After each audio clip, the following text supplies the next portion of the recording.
45, not 35. I just changed it. Come on, where you at, Edgar?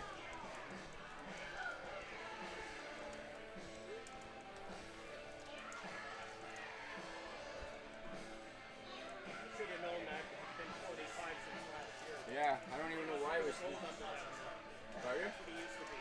Yeah. But I should have known that he's been 45 since last year. Yeah.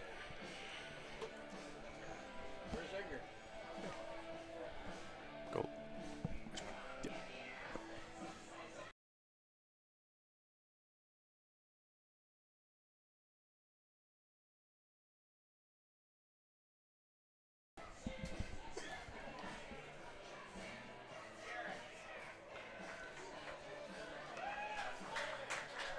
Well, good evening, ladies and gentlemen, and welcome back to Guelph, Ontario. Zach Benoit here alongside Noam Streifer. Noam, first season here at home for the Guelph Royals. They're taking on a formidable foe in the reigning champions in the Welland Jackfish. Yeah, any game against Welland is always a tough one, no matter who you are. But Guelph looks like they're setting up nicely. They've got Edgar Garcia on the bump, who had some really great games for them last season. So excited to see how things go tonight. I think he'll have a good outing. Yeah, Edgar Garcia, just to highlight him a little bit more, he has been the really solidified ace, as you can say, for the Guelph Royals in his career. He's done tremendous stuff. They'll look to him. The Royals have started off this season a little bit rocky. Hasn't been the way that they wanted things to go. Starting the season off 0-3, but looking to turn things around here at home. You come home, yes, it's a tough opponent in the Welland Jackfish, but come home, you have the support of the hometown fans, and we're going to hopefully see them pull out the W here today. Yeah, well, and they got blessed with a really nice day. Lots of fans showing out here at Hastings. A beautiful day for baseball here. Why wouldn't you want to come out to the ballpark? And again, set up for success with Edgar Garcia on the mound. Last season, a 2.83 ERA across 41 innings pitched. Really solid stuff from him, the kind of guy who can anchor a rotation and really take control of a game. Yeah, 41 innings pitched, like you mentioned. He's a guy that's going to go out there and make sure he gives you all that he can give. And here we go. Top of the first batter here in Guelph. And it's going to be Diake Abe leading things off here. It'll be Abe, Weisner, and Gideon, the first three to face here.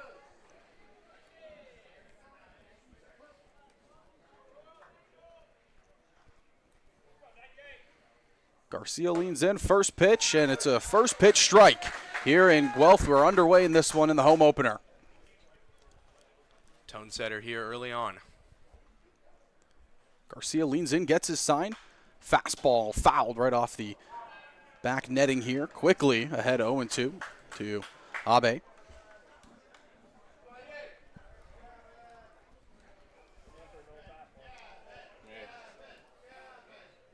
Edgar Garcia, 28 years old. He has some pro experience with the Phillies from 2014 to 2019 and the Tampa Bay Rays. He has a lengthy resume. His ground ball hit to third, and that's going to be through. Abe leading things off with a single, and not sharply hit, but just enough to get through that left side.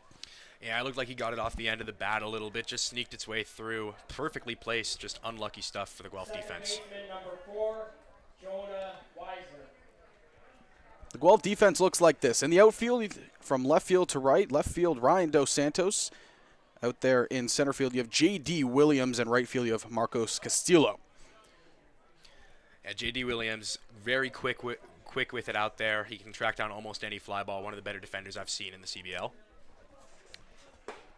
First pitch here to Weisner is in there for strike one. On the infield, you have Drew Donaldson manning third base. At shortstop, you have Davey Snudell. Second base, you have the aforementioned Miguel Geraldo, former Blue Jays prospect.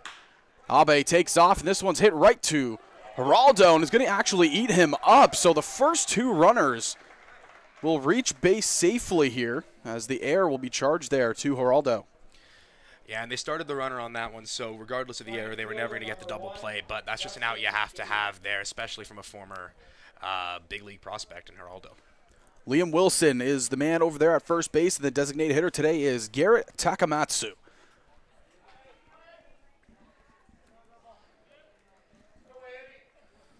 So an error there on Geraldo. The first two reach. Jonah Weisner at first and Abe at second. Justin Gideon, the right fielder, coming in batting .273. Here's the first pitch from Garcia to Gideon. It's in there for a strike.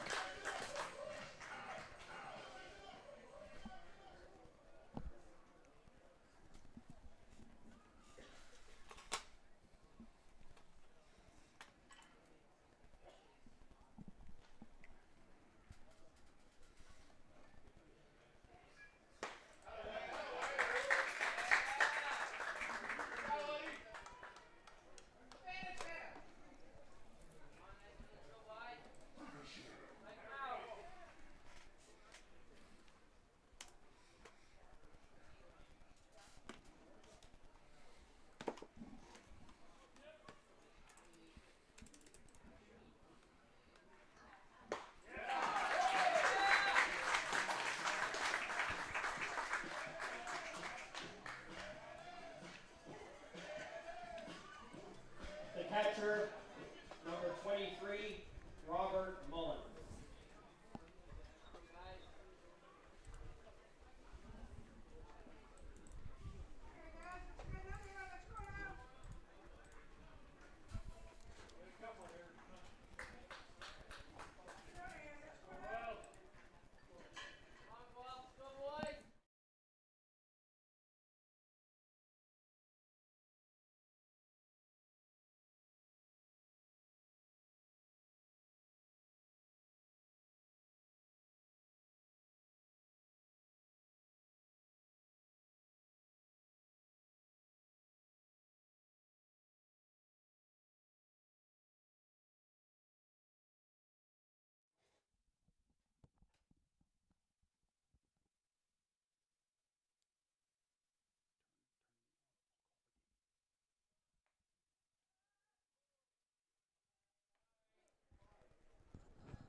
Apologies, folks, for technical difficulties working things out on our end here, but early parts of this ball game, as I mentioned, two men on, Abe and Weisner.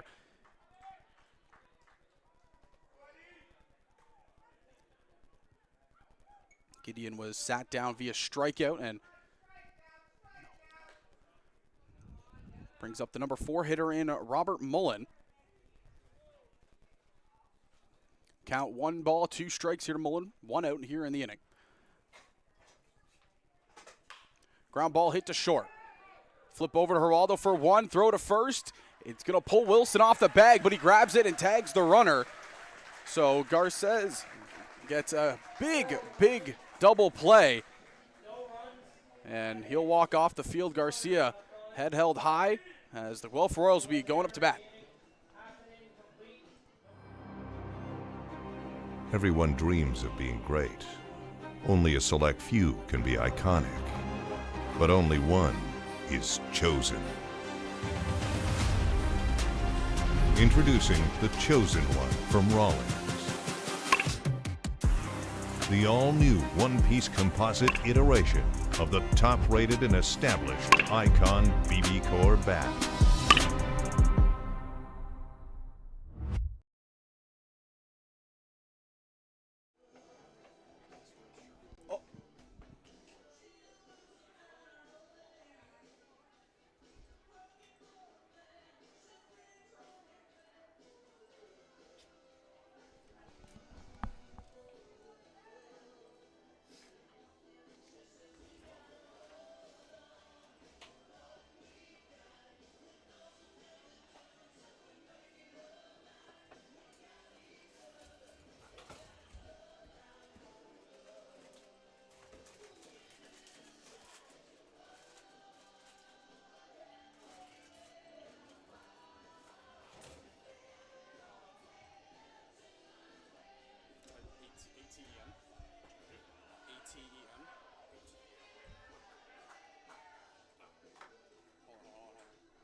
To be the best, you've got to bring performance from every second.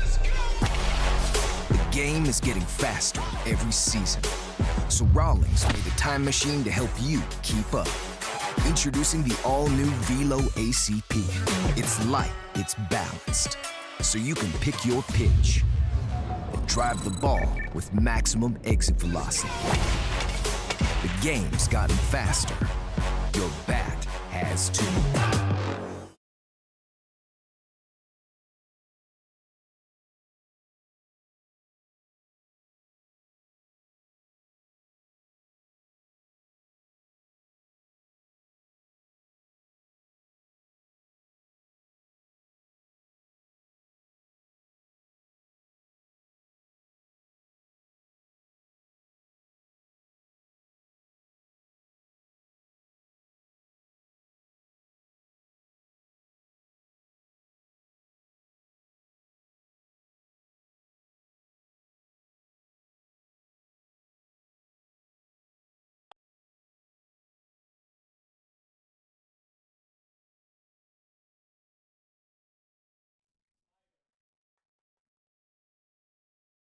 Leading things off here for the Jackfish will be the first baseman, James Smybert. Batting 200 coming into this one.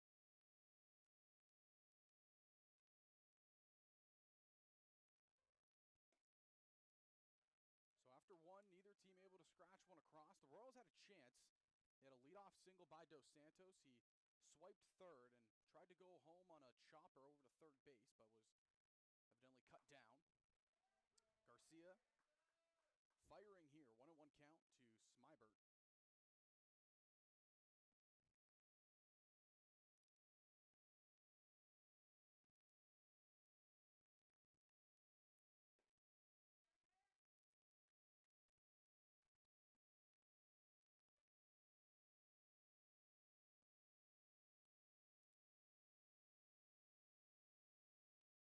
One count here. Delivery from Garcia. This is lifted. Shallow center field. It all will call everybody off, and he'll make the grab, backpedaling. Pop out to the shortstop to get things started here for Garcia.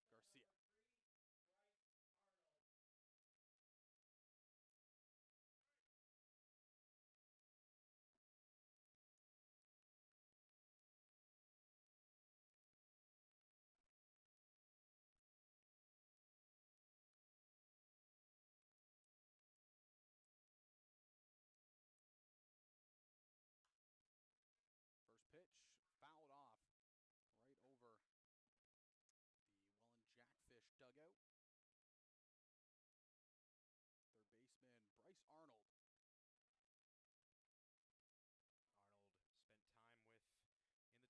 system, making it as high as Buffalo, where he had 14 at-bats. Spent a lot of time in Double-A New Hampshire and Single-A Dunedin.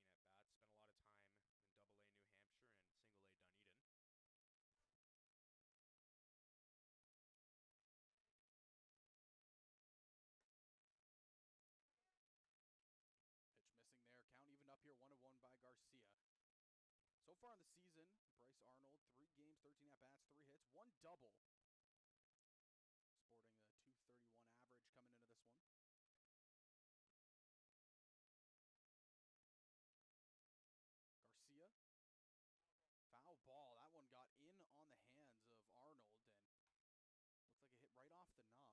He had no reaction like it hit him. Did his undergrad at Campbell University, NCAA Division I.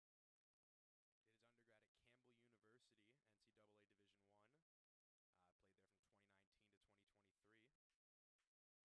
Sporting an OPS over 1. 1-2 count, and Arnold will watch that one go by. So the Jackfish have started their season off pretty hot. They're 2-1 on the season.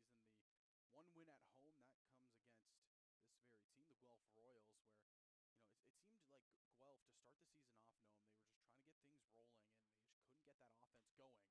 As Arnold lifts this one into center field, Williams is going to be there, and he'll make the grab.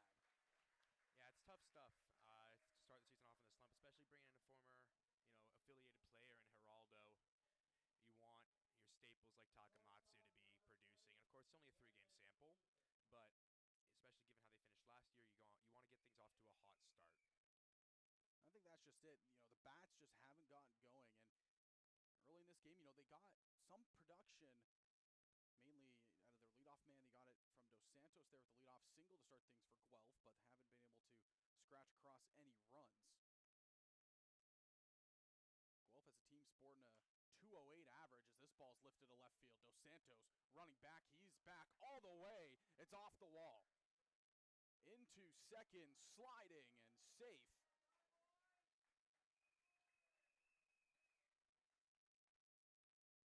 Brandon Luther ripped that ball opposite field. Dos Santos, it looked like he had a beat on it initially, but it just kept carrying and eventually hits off the base of that wall in left.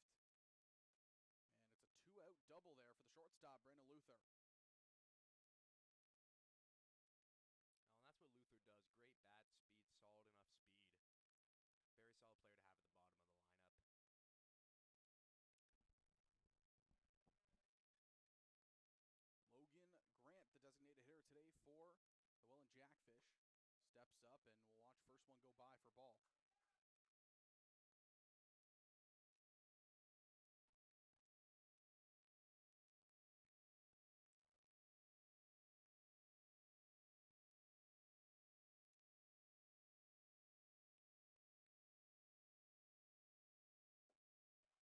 A little bit of an excuse me hack there. Garcia completely crossed him up with the off speed there. 1-1 goes the count.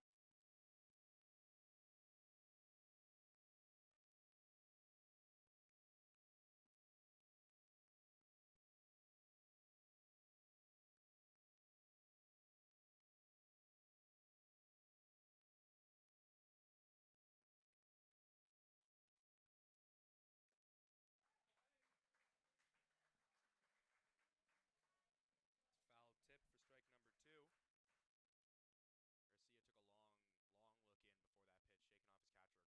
Garcia took a long look in before that pitch, shaking off his catcher a couple of times.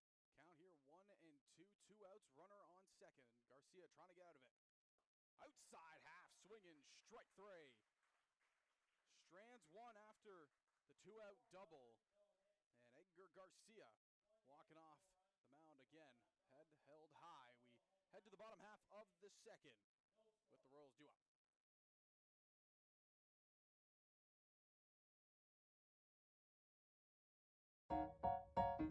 What I like about my Rollins glove is really just the quality of it. Every year I get a glove, man, I know it's going to be made the right way. It's going to last me all year. Besides that, the colors, man, you get to have a little fun with it. What I like about Rollins glove first and foremost is the quality.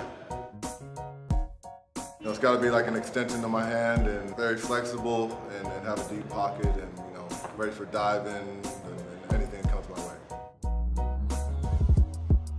What I look for in a Rollins glove is something that's durable, it's going to last me a long time. I like the Pro Preferred. For me, I just feel like it lasts longer. I'll probably just do this whole color scheme right here.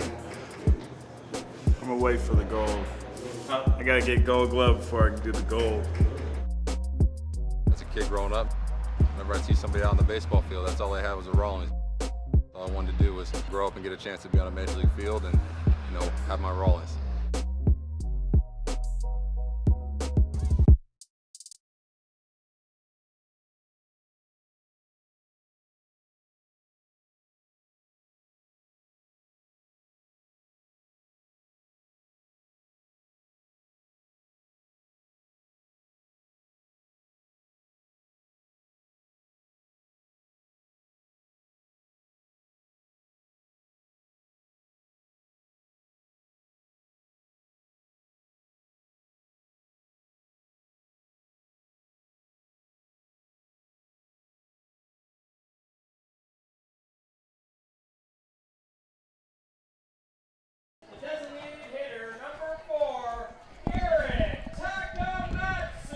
Leading things off, it'll be number 4, Garrett Takamatsu, another guy that is trying to get things turned around here after the early start to the season. Again, it's been a tough start to the year for the Guelph Royals. 0-3. Nobody has really been able to get things going except, Garrett Takamatsu, who is red hot leading the team with a 500 average. He's going to rip this one, and it's going to drop in for a leadoff base hit. Stay hot, talk. Well, and that's what Tuck does well. Just easy pop on that swing. Able to pull the inside pitch.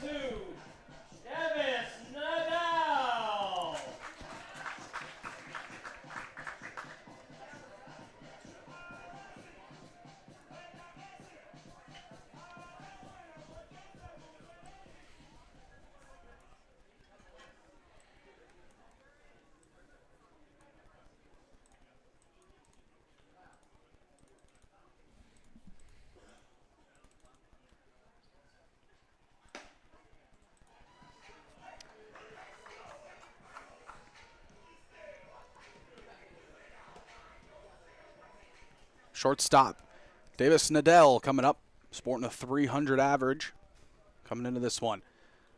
Tack gets his lead off of first. Abrams with the pitch, and he's going to miss low. So it's 2-0 here. Start things off to the Royals shortstop.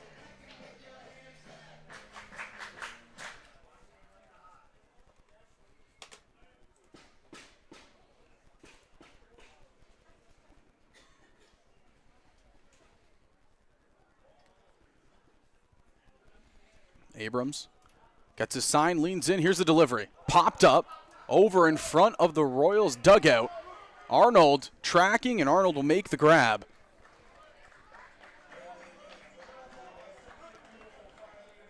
So a pop out there, and Nadell feels like he just missed that. Looked up towards the sky after that one.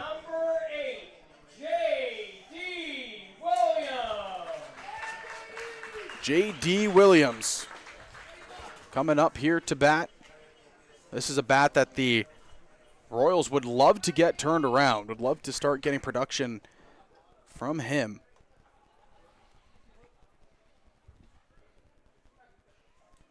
Has pro experience with Cincinnati.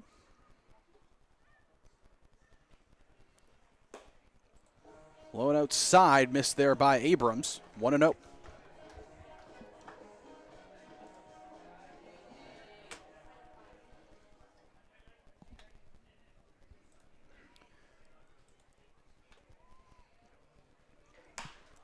Williams lifts this, but way foul down the right field line. Just a tick late on that fastball. Abrams, again, a guy that has a big-time fastball, big presence on the mound for Ben Abrams. On the year so far, he's pitched one game, 6 2/3 innings. He got the win in that game, only gave up 3 hits, struck out 6, didn't walk anybody. And he's been dealing with a couple early base runners in this one, but Guelph haven't been able to get anything going on the scoreboard just yet. Foul ball there by Williams. Count running now 1-2. 1 out, 1 runner on. It's Takamatsu who led off this inning with a single into left field.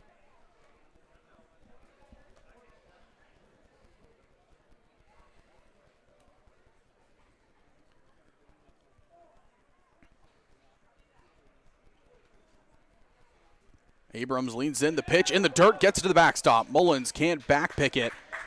And Takamatsu will stroll on into second base. Count evened up now, 2-2.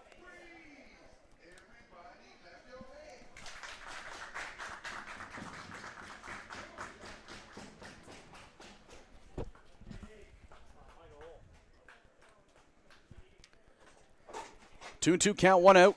One runner on second. Abrams comes set, checks the run at second. Here's the delivery. Catches the outside corner. Williams goes down looking.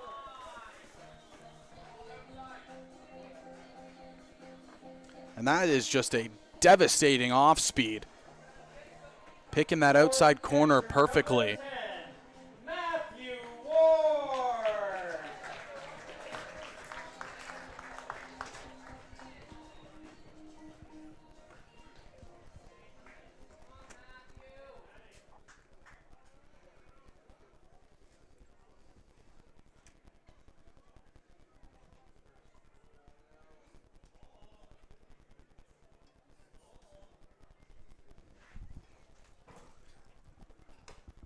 Outside to the catcher, Matthew Ward.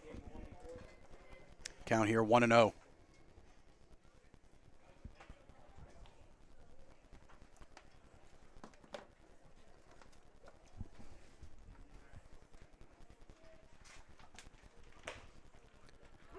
Outside corner, Abrams, he is picking that low outside corner with that fastball. Another good one there. 1-1 count, 2 outs. Takamatsu standing at second. Royals, they've had runners in scoring positions in both innings.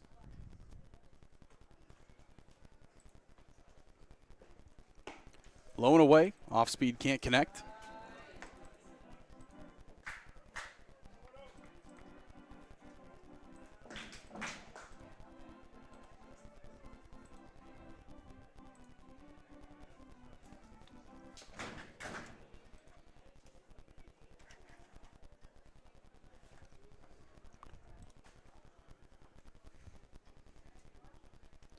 Abrams checks on Takamatsu. Here's the delivery. Ground ball hit up the middle. Taken on a hop. Throw to first is going to be in time. So it's back-to-back innings where the Royals get a man on, but they can't get him around. After 2, still 0-0 here in Guelph. You're watching the Guelph Royals.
Top of the third with no score. Leading off for the Welland Jackfish, the center fielder, number 11, Gio Morello.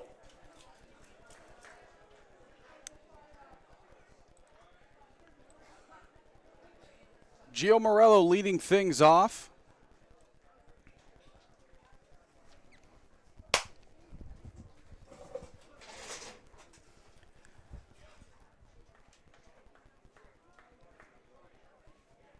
Again, apologies, folks, for the technical difficulties. We're trying to work things through. Hopefully, we have it all sound here.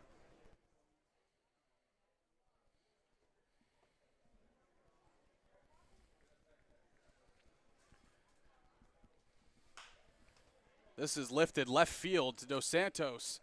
Has a beat on it, and he'll make the catch. Oh, no, excuse me. In and out of the glove.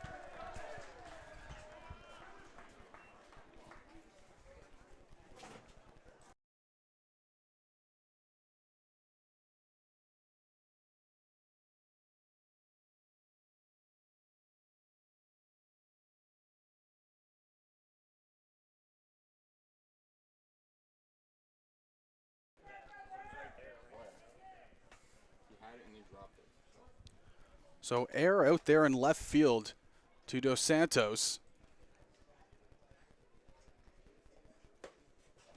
As Morello will stroll into second. Garcia, first pitch, fastball at the top of the zone is going to miss.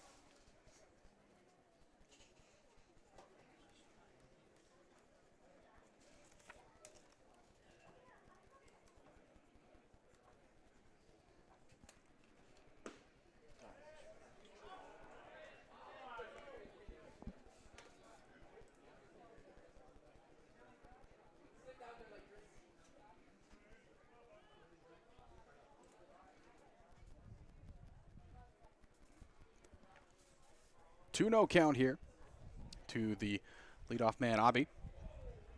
Morello thought about taking off there for second, but he'll scamper on back. 3-0 here. This is the first time so far today we've seen Garcia kind of struggle with the command. Yeah, well, and Garcia typically has solid command as a starting pitcher. He only walked 18 batters last season, struck out 41, has a whip of just 1.14. That's going to catch the zone. No green light on that play, wasn't even looking to swing.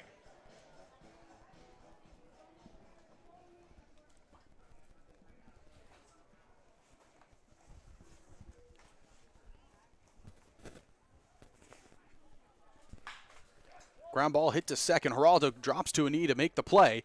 Throw to first in time. And you'll definitely take that after starting a batter 3-0. The leadoff man especially, who's already got one hit in the game. I guess the off-speed down, able to draw the soft contact. Nice play there. A little redemption from Miguel Geraldo after the error earlier on. Much needed first out.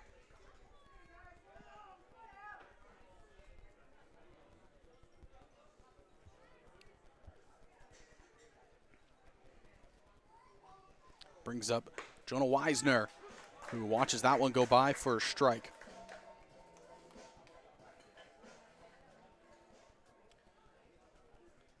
Weisner spent time with Ottawa University of the NAIA. Most recently, obviously, has been with the Jackfish, but also spent time with the Quebec Capitals of the Frontier League in 2023.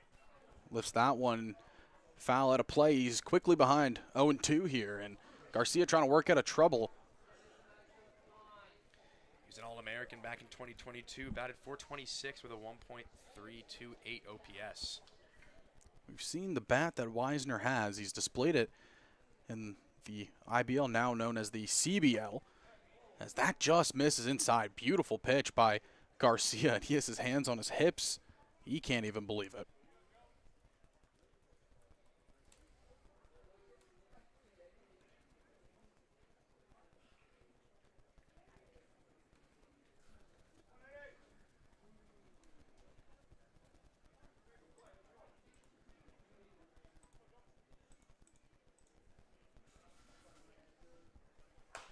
Half swung and at a play foul. Big at bat here in this ball game. First time that we've really seen the Welland Jackfish threaten. They got a base runner early in the first off the air from Geraldo, but other than that, it's been pretty smooth sailing for Garcia. First time runner has reached third. Infield's playing in. Here's the 1-2.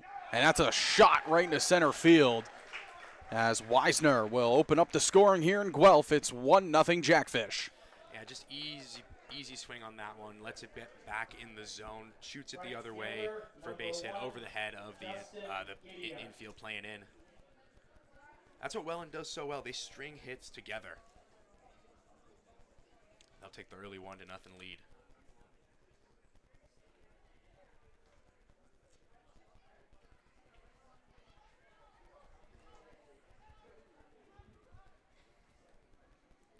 So Weisner gets things going for the Jackfish.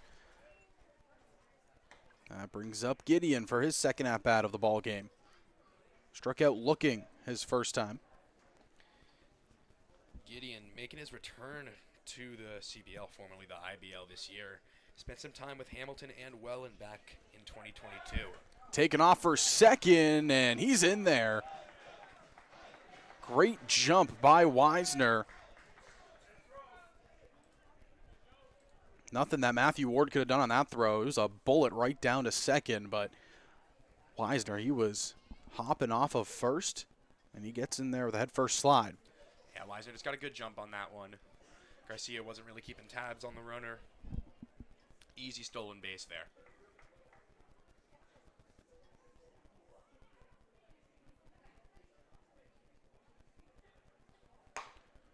Outside half, and no.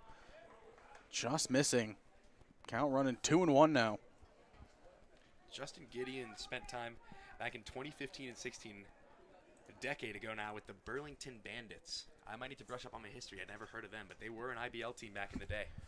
Oh, yes, the Burlington Bandits. This is going all the way to the backstop. Taking a wide turn around third was Weisner. And that's got to be frustrating if you're Edgar Garcia. Runner goes from first to third without a hit. And an inning that he could have settled into despite allowing the run all of a sudden. Now, Welland's back to threatening.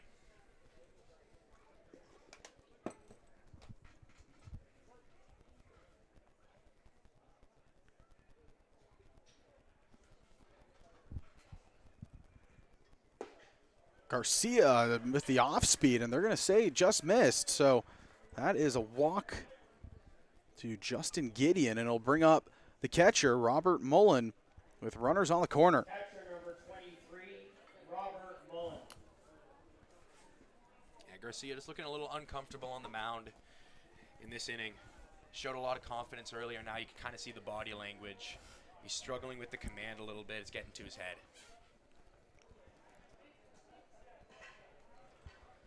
It's going to take a second here and get a visit here from his coach. Infield will be drawn in as well. Again, early on in the ballgame, apologies for the technical difficulties. We have everything up and running now. We will be sure to keep you guys with the picture. Fingers crossed, my friend, that it stays up. But yes, we were having some difficulties. It's all figured out now. The only things that were missing in the first was just a couple of the base hits that we talked about. But the first RBI coming across in this one moments ago off the bat of Jonah Weisner. Yeah, I guess the stars aligned with the baseball gods. We managed to get you guys that first run of the game on screen. But once again, apologies for the technical issues earlier on.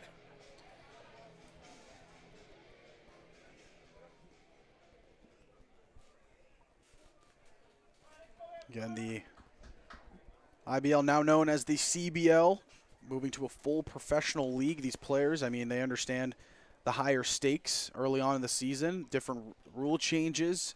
You know, we've seen it throughout the league. You know, multiple teams talk about it, but we'll mention it here as well. Top 5 teams make it to playoffs.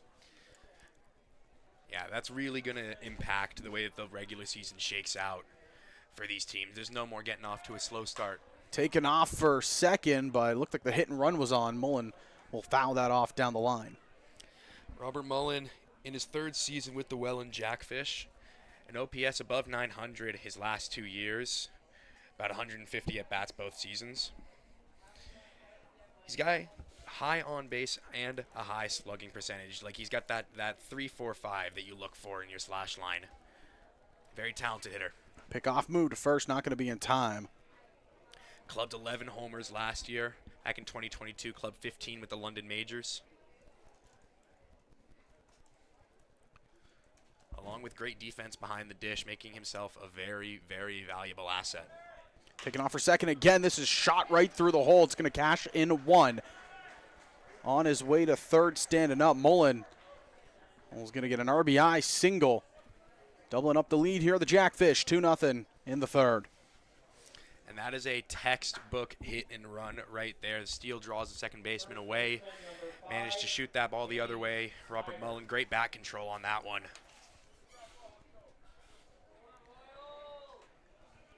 And this is just what the Welland Jackfish do and why they are the reigning champions. They just play a great brand of baseball. Mistakes get made and they capitalize. And they limit the mistakes themselves as well. Mullen faked as if he was going to take off for second, and this has just been a tough inning for Garcia. He's not getting that call in the outside half. You can see it took a minute, kind of put his hand on his hip, looking at the umpire. Yeah, Mullen and Wilson having a little bit of a little banter, a little laugh there at first. Big cut there by Smybert, and he's missing the fastball. Count running 1-1. I'm surprised, though. Mullen's getting a very, very big secondary lead. He's done that twice on the last 2 pitches. Garcia hasn't looked over a single time, but he's smiling to himself. And he's taken off. Smybert not swinging. He saw the lead that Mullen got. And it was basically a running lead took about 2 steps and just took off. Garcia solely focused on the batter, looking for a big out number 2. Yeah, well, and not even a look to throw from the catcher there.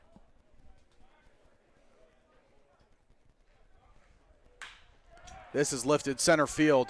Williams is there. He's going to make the grab. Runner from third will tag up and score. Mullen will just stay at second. And again, the Jackfish extending their lead 3-0. Yeah, good call there for the throw to third to cut it off. No shot you were getting the runner. Going home there. Manages to keep things here, allow the defense to play straight up, and potentially have Garcia get out of this inning with hopefully some limited damage.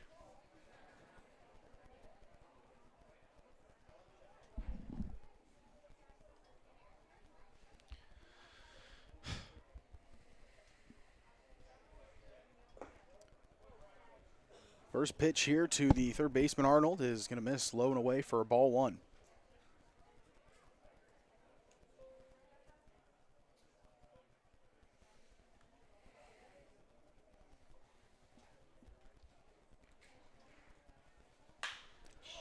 This is lifted. Left field. No doubt about it. Home run. And yeah, just a great swing there. Able to get under that ball, elevate it, turns on it. Just textbook right there. Pulls it over the wall. Garcia frustrated with himself. What an at bat. Bryce Arnold wasting no time and just rips that ball down the left field line. There was thoughts maybe it could go foul, but stays fair, clears the bases. It is 5-0 Jackfish. Yeah, Bryce Arnold, across his time in minor league baseball, in roughly 600 at-bats, had about 20 home runs. So there is opportunity there for sneaky pop, especially against the pitching in the CBL compared with affiliated baseball. Something to keep an eye out for CBL fans this season.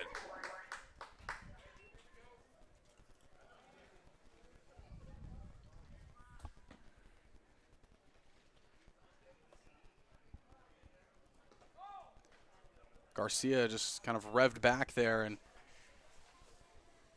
that pitch was low in the dirt and couldn't be stopped there by Ward. Counts evened up here 1-1. Third time this inning, Garcia's just pulled one into the dirt. Ward was able to stop one of them. The other two passed, and one of them ended up with a runner advancing to third. Surprising lack of control here from Garcia. He's usually so consistent.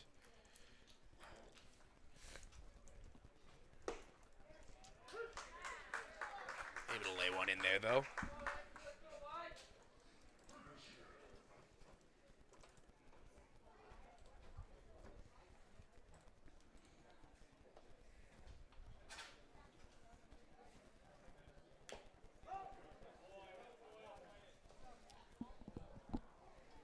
Luther staying alive, able to tip that one off. Pitch off speed on the outside part of the plate, just able to get the end of the bat to it. Garcia looks to finally put an end to a frustrating inning. 1-2 in the dirt. Luther not chasing.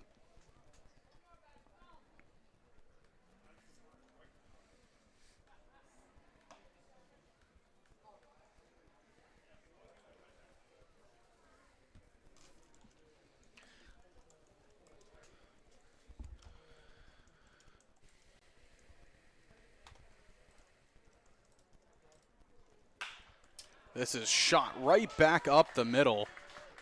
And this inning will continue. Big turn at first by Luther there, but he'll stay put. It's a 2-out single.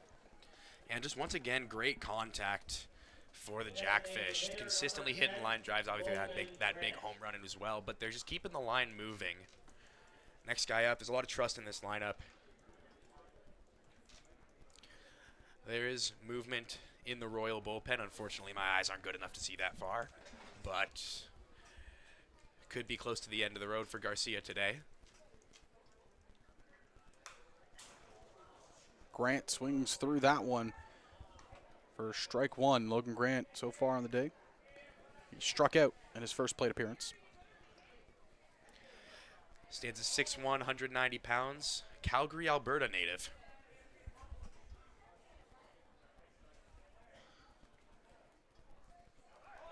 Runner takes off for second, throw down in time. They get Grant trying to swipe a bag, and they finally are able to end this inning. 5 runs come across here for the Jackfish. 5-0 as we head to the bottom half of the third here in Guelph.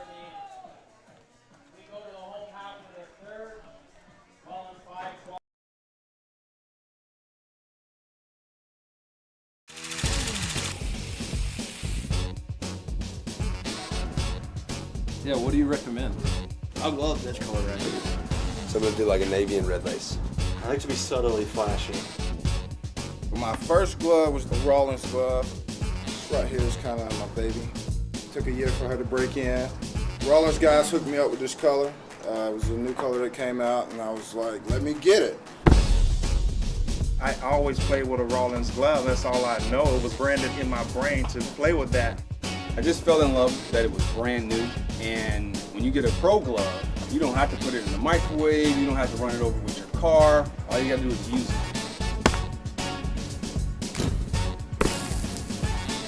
If I missed the ball with this glove, it went in the microwave. That was his punishment.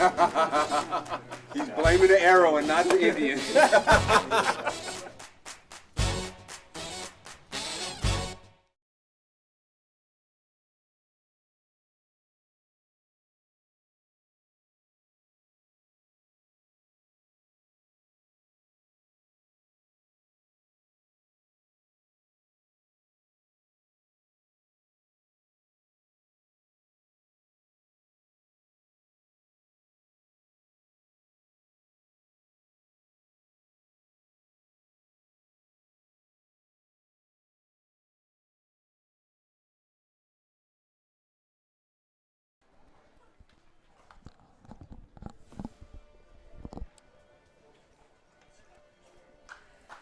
Welcome back here to Guelph, Ontario. Leading things off, it'll be Drew Donaldson. Your third baseman, number 14, Drew Donaldson. And if I'm not mistaken, I'm pretty sure Donaldson's walking up to a song used in episode 2 of Star Wars, Attack of the Clones. I hate to correct you, but it's actually episode 3. Is it episode 3? Yeah, it's when Anakin marches on the Jedi Temple. Oh, yes. Either way, fantastic choice. Yeah, I agree. I noticed that as soon as I did. Fantastic choice. Heard that, and the inner nerd in me got very excited. Nonetheless, he's behind here 0-1 to Ben Abrams, who's been tremendous yet again. I mean, this is just kind of a running theme when it comes to Abrams in this league when he pitches in a Welland Jackfish uniform. Quickly 0-2 now to Donaldson, excuse me. Yeah, he's had an incredibly successful career in the CBL. Outside half, strike 3. Got him looking. Yeah, to this point, Ben Abrams, throughout his career so far, a whip of 1.05 in 181 innings pitched, an ERA under 3 at 2.48, a walk to strikeout ratio of 32 to 171. He's the definition of consistency. Back to the top of the order, it's Ryan Dos Santos, who reached base via a single into left field. That's how he got the game started for the Royals. He then proceeded to swipe third base. Gets his first stolen base of the year. This time he's grounded it right through the middle for his second hit of the ball game. Dos Santos, second hit of the game. First one lined to the left field, to the left center gap. Now this one just hit straight up the middle. Finding the holes on the field, making good contact. Great stuff from Dos Santos. So we saw him swipe a bag back in the first inning. As I'm pretty sure Abrams was looking over and smiling at him, saying, I just can't get you out right now. 2 for 2 on the day, 1 stolen base, and would not be surprised to see him try to help his offense out here. Big lead over there at first. Abrams checks him. Dos Santos taken off. This is a ground ball hit to third. Arnold's going to get it, throw on the run in time. Dos Santos up to second safely. Looked like they might have had the hit and run on there. Dos Santos able to get to second quick enough to keep them out of the double play on that one. He just got on top of that ball there, chopped it to the other side, just mistimed that pitch. Miguel Geraldo stepping up his second at-bat of the ball game. He reached base via fielder's choice his last time. He hit that squibbler over to third that Dos Santos tried to take home on, and he was thrown out. Now an opportunity to try to redeem himself there, get a hit with a runner in scoring position. That off speed there by Abrams going to catch the corner for strike one.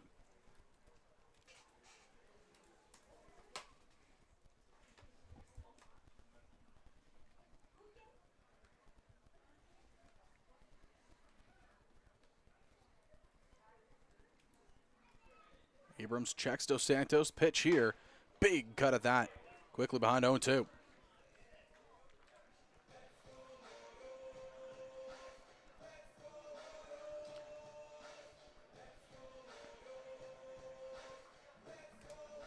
Last team Geraldo was playing for was Leones in the NICW. He did have experience, like we mentioned, in the Blue Jays organization from 2018 to 2024. Abrams, the delivery, and trying to pick that corner again. That has been his best friend so far. At one point, Geraldo, I believe, was a top 20 prospect in the Blue Jays organization.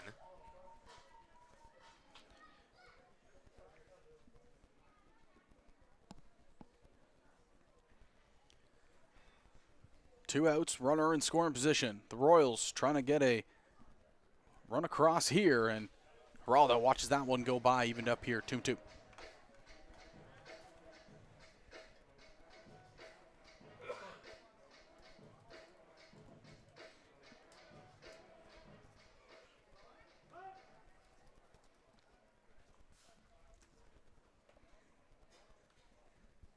So I believe the one that we saw that was warming up down in the bullpen was number 99, Elvin Liriano. He's since sat down. Yeah, he's saw him walk towards the dugout, so not quite sure if he is in the ball game as of yet, but we'll find out next half inning. Abrams here battling 2-2, two outs. Here's the pitch. Geraldo still fighting. He fouls that off at a play. And some of the first advice I ever got when I was calling a Guelph Royals game, park at the back half of the parking lot, because those foul balls, they go straight back and they could hit your car.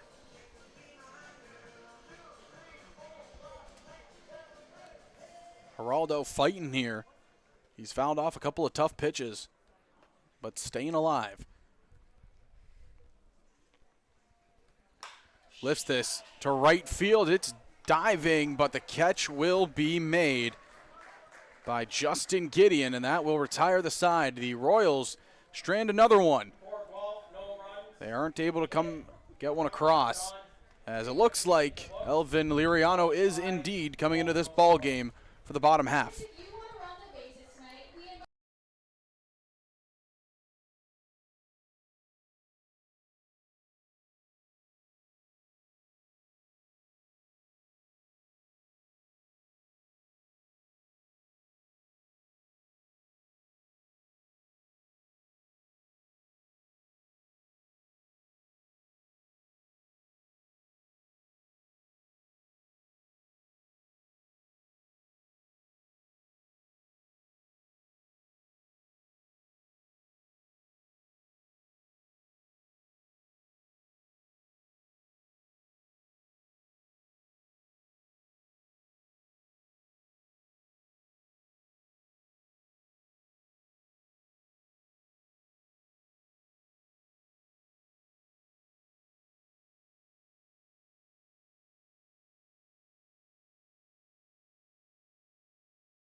Elvin Liriano coming on here for the top half of the fourth. So far on the year, he's worked in one game where he got the loss. He pitched 2 2/3, 4 hits, 4 walks, 5 strikeouts.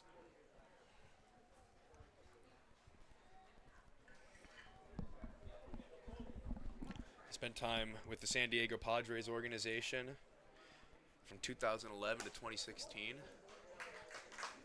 Guess a swing and miss there.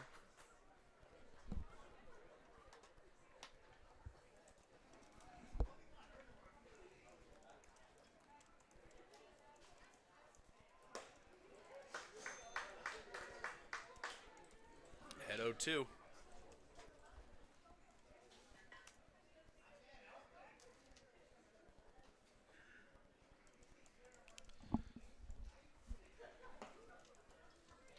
This one misses low. Liriano signed by the Padres back in 2011 at 18 years old. Was there till 2016 before he moved over to the Frontier League with Southern Illinois. He's one of the 8 import spots that the Guelph Royals are using. Big lefty gets the strikeout there. His first one here at home for the Royals. And for those who don't know, the CBL has a limit on import players. I think it went up from 5 last year to 8 this year. Again, another way to just continue to grow this league. And over my time in the league, 3 years with the Maple Leafs to now starting here with the Royals, I mean, the league has just continued to grow. There's tons of talent. We see it game in and game out. Well, and they're playing an incredible brand of baseball this year. Like, you can tell a lot of the names have stayed the same, but the talent's gone up regardless. A lot of these players bringing in another attitude to this season, just with the increased pedigree that comes with the label of professional.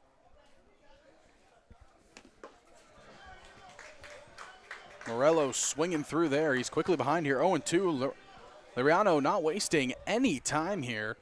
1 strikeout to his name, quickly looking for a second to the number 9 hitter who reached via the air in left field his last time up. This time grounds it to second. Geraldo will take it on a hop, throw to first. In time, hustling was Morello, but he is going to be retired. 2 quick outs here for the side. Liriano coming on and calming the nerves a little bit here. Quick 2 outs, strikes out one of them, ground out on the last one. Looking to pitch a clean inning here for Guelph, get him back up with a chance to score. 33-year-old out of San Cristobal, Dominican Republic. And it's a perfect opportunity facing 3 lefties as he misses this batter, starting off this batter with the ball. Across his time in the minors, across 6 seasons, owned a 3.72 ERA. Squaring to bunt and hitting it foul there is the leadoff man, Abe, who is 1 for 2 in the day. He singled to lead off the first inning and then grounded out to second his last time up. Abe, 26 years old, stands at 5'7", 170 pounds, bats and throws righty-righty. He's in his rookie year with the CBL.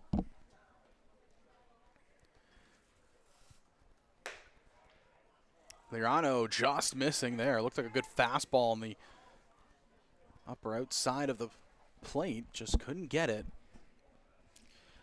Before this season, he spent time with the Leones de Barranquilla of the Colombian Winter League. Batted .208 with 11 hits and 6 RBIs in 14 games. But he has versatility as an outfielder on all 3 spots. Gifted athlete. You know, the Jackfish love that. Oh, yeah. They love to have those athletic players with tons of pop, and that's kind of exactly what Abe is.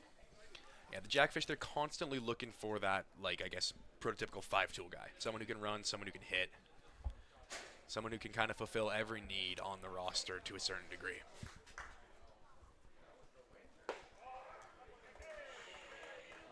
And that's called ball 4. And for a split second, looked like Liriano thought he was getting strike 3, but no, the inning will continue as Abe works the 2-out walk.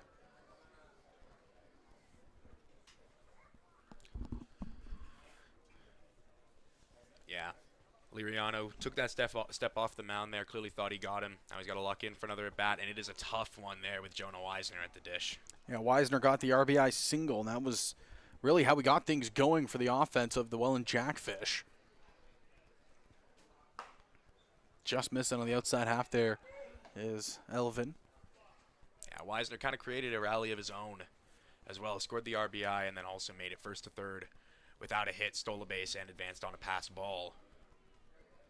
Again, that prototypical athlete that the Jackfish are consistently looking for. 66 hits last year as he rips this into right field, and that's another one in this ball game. Abe is hustling. He's going to go first to third, and it's another 2-out hit. Weisner just continues to tear the baseball early on in the season, batting .308 coming into this one, and last year batted .349. And if you think he can't get any better, well, it is. In his rookie season, he batted .395. So Weisner just continues his hot stretch of play here for the Jackfish. Kind of reminds me of the stat that I saw of Paul Skeens, where his ERA got lowered by .2. On this side just goes down by, what, 0.5? Yeah, still pretty good, though. It's been a good run of lefties to face here for Liriano. He got the first two no problem, had a little bit of command issue against Abe, and then Weisner, who sees everything as a beach ball, was able to rip a single into right field. Working with runners on the corners now is Liriano. Goes with the off speed, same spot, different result. Counts 1-1. Weisner's taken a relatively conservative lead for his standards at first right now. Obviously, there's 2 outs in the inning, but Welland not looking to run into an out, especially with the lefty on the bump. 1-1 count, 2 on, 2 out. Gideon chases that off speed, and that is the perfect pitch if you are Liriano. Yeah, Gideon unhappy with himself on that one, shaking his head.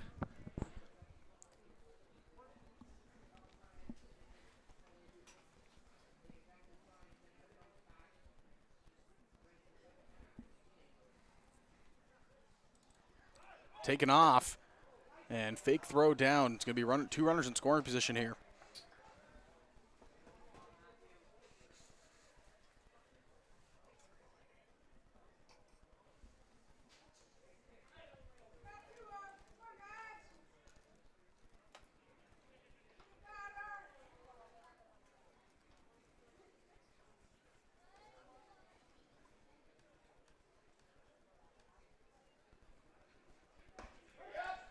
In there, strike 3, catches him looking.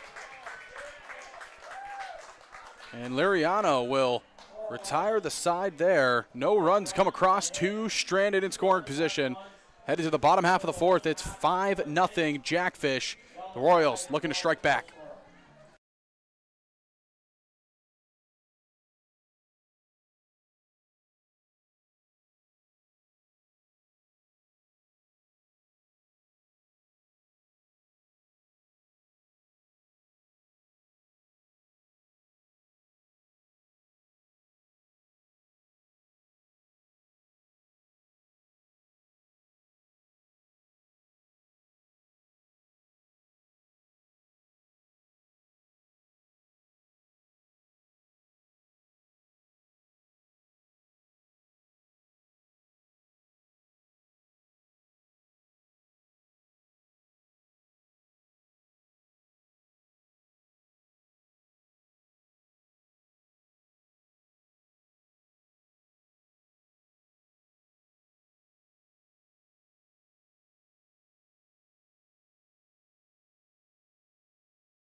Welcome back here to Guelph, Ontario. Zach Bedwell alongside Noam Schleifer. Noam, you know, it's a little bit of a rocky start in that third inning for the Guelph Royals. They've had their offensive look so far today. They just haven't been able to get that run across, it seems.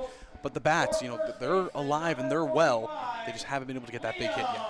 Yeah, honestly, the moment that's sticking out to me that's kind of a tone setter was back in the first when Dos Santos got thrown out at home trying to advance to score the run there. Unfortunately, that was just a frustrating base running gaffe. And that's the kind of thing the Royals need to do a little bit better tonight. Is they need to work on those base running. They need to swing hits together. They need to make sure that they're not making mistakes. Yeah, trying to get that offense rolling early on, just was unable to do so as this is lifted into center field. It's deep, but it's going to just hang up there short of the warning track. Put a good jolt into it. Just didn't get enough of it was Liam Wilson swinging first pitch. Gio Morello out there in center field. Every time I've called a Welland game, he's made some kind of nice running grab. And he's just a force out there in center, covers a lot of ground, a really great defender, really fun to watch. Garrett Takamatsu coming up for his second at-bat of the ball game, and if you're curious if he was able to continue his hot stretch, well, he has. He's raised his average to .545 on the season as he watches a first pitch ball there from Abrams. Yeah, well, that was a really, really well-placed hit from that first inning. Just got it down the line. Hit the ball pretty well off the bat as well. If you've been following the league for a while, you know Takamatsu, he has been a long presence ever since the 2018 season. Spent 5 years with the Maple Leafs. He's currently in his third year here in Guelph, and well, here in Guelph he has been red hot. Batted .336 last year. Been a steady presence. So he watches that one go by for strike two. Yeah, last season, first time with Guelph that he raised the OPS above 1. Or my mistake, that's this season so far. Last year, .898 OPS on the season, slugging above 500. He's at 10 home runs in his tenure with Guelph so far in the 2 years. A guy we know that has tremendous pop so far this season, though. 5 singles. The power hasn't come as much early on in the season, but the ability to put the bat on the ball, I mean, Takamatsu has been doing a tremendous job early on. He's evened up the count here, 2-2 against Abrams. 1 out. Here's the pitch. Low and away, full count. Well, and to your point about singles, I was talking with Justin Mara last year with the Maple Leafs, and he said a quote that really stuck with me, which is that home runs happen by accident. So Takamatsu's just showcasing an incredible approach right now, and one of these days he's going to run into one for that first homer of the season. This is lifted, and that hit a pole, a chair, and hopefully not a person.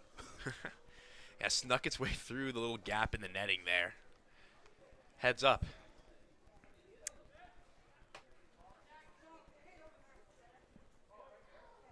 Abram has been on fire so far today, trying to get another batter here. Takamatsu still fighting, but it's that off speed that has been lethal for the side of Ben Abram. Another strikeout there. And Abram has great stuff, but he's mixing his pitches especially well tonight. Another factor in Guelph's struggles, they've just looked off balance, and they've been behind in the count consistently.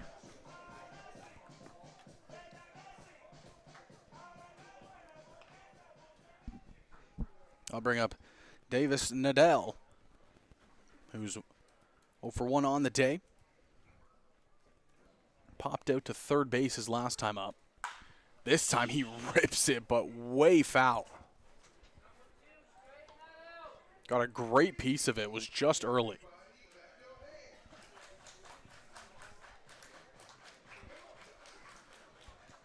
Yeah, so far this season, in 3 games across 10 at-bats, 3 hits, 1 double. He's batting .300, OBP up at .417. 1 walk and 1 stolen base.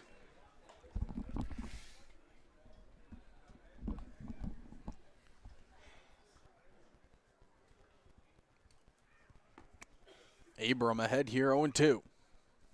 Adele fighting. Here's the pitch. Pops this up out of play over towards the parking lot. Hopefully not towards where I parked. Yeah, I know, and they play that car alarm sound effect here. Freaks me out every single time.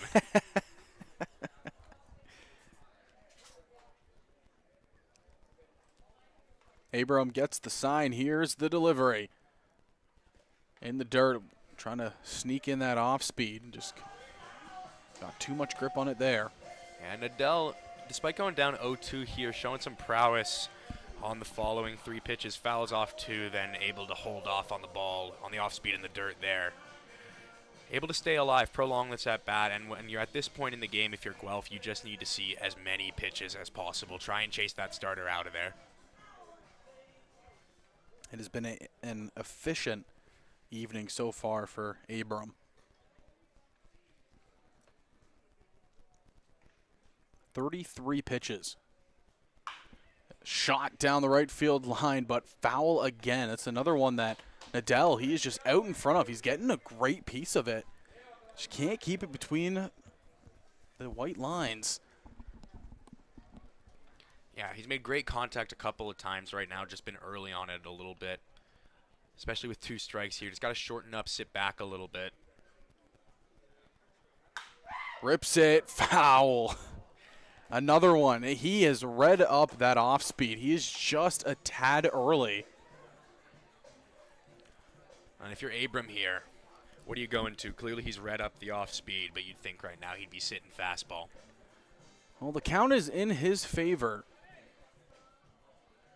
Everything looks like it's been low and in. Try to elevate the eyes here of Nadell. Here's the 1-2. And he goes off speed again.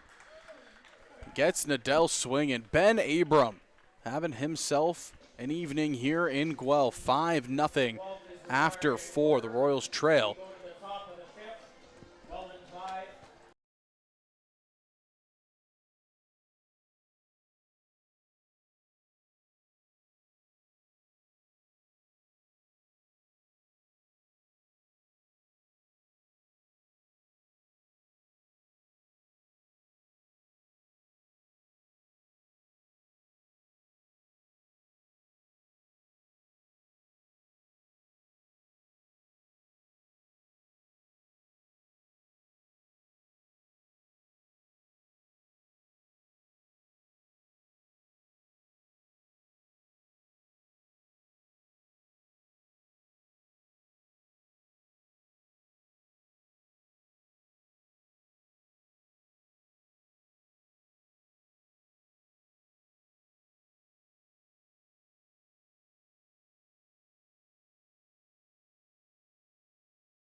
Welcome back here to David E. Hastings Stadium, home of the Guelph Royals. Zach Benoit, Noam Scheifer here, and Elvin Liriano still on the mound. The only other game in action tonight is the Kitchener Panthers taking on the Barrie Baycats. That one in the top of the 4th, 0-0 score. And how about the start to the year it's been for the Kitchener Panthers? 3-1. They are undefeated at home currently, 2-0 record, but they have been playing some really good baseball to start the year. And, you know, we talk about it, again, we mentioned it earlier in this game. These early games, they are very important. Again, different playoff format, 5 teams making the postseason. Every game matters in a 48-game season. Yeah, absolutely. And Kitchener finished 8th in the IBL standings last season. Off to a hot start now. Definitely putting some confidence into that clubhouse for the boys. Big things coming for them, potentially. Guelph and Kitchener will play each other on May 30th at 2 o'clock here at Hastings. Quickly ahead here is Liriano, 0-2. On to the backstop, Robert Mullen. Mullen was doubled up in the first inning, but singled and later scored in that big third. Had that stolen base, too. Here's the 0-2. Went with a fastball, just couldn't finish it down. 1-2 goes the count. Fans getting into it at Hastings here a little bit.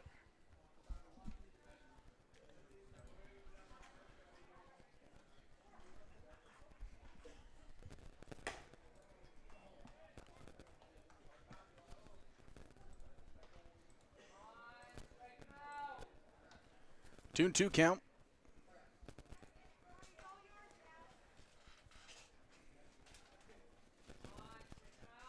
Leans in. Here's the delivery from Liriano. This is a soft hit into right field. And it's caught by the Jet. One batter up, one batter down for Elvin Liriano. Liriano puts up a 0 in his first inning. 2 quick outs here.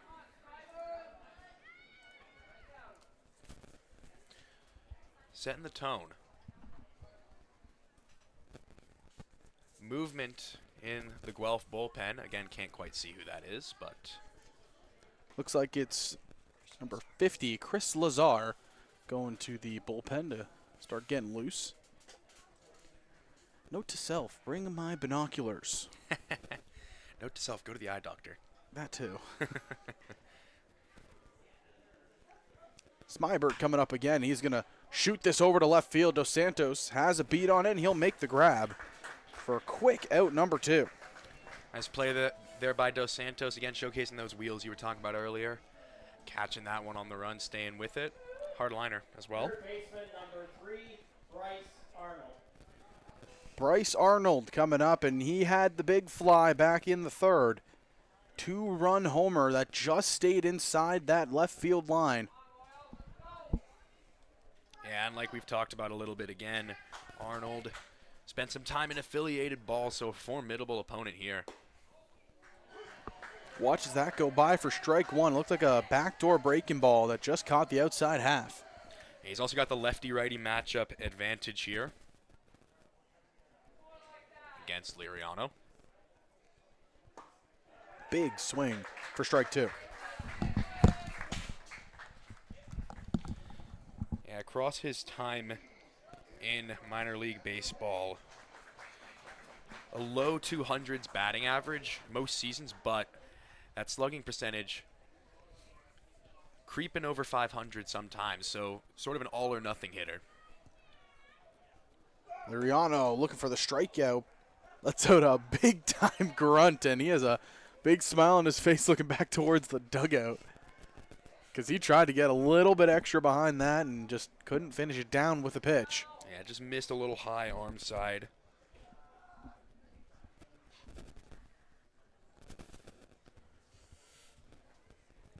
Here's the 1-2.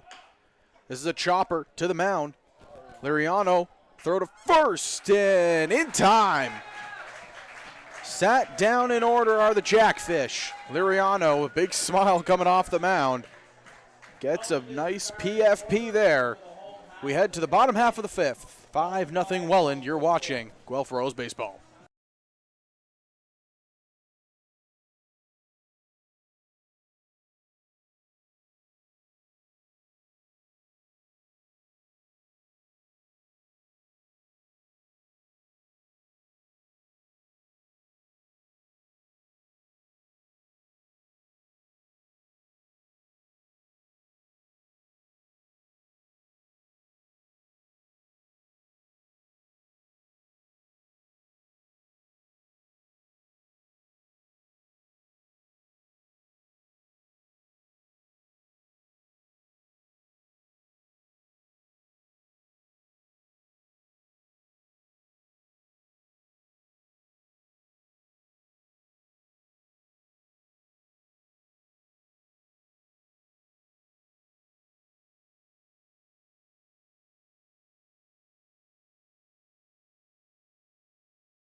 Bottom half of the 5th coming up, and it's going to be Williams, Ward, and Donaldson.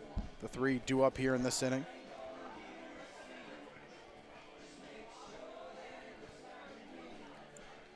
Williams struck out in the 2nd.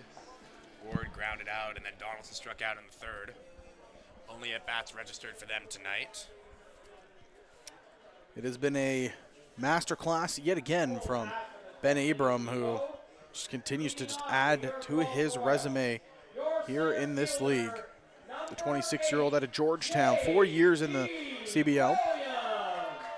He had his massive season back in 2024, went 10-2 with a 2.42 ERA, pitched 85 2/3 innings, where he struck out 84, only walking 19, and gave up 23 runs in that season. He was tremendous for the Welland Jackfish. Yeah, and even before that breakout season, 1.59 ERA across 22 innings in his rookie year. Definitely not the workload that we've become accustomed to from him, but just a career tone setter.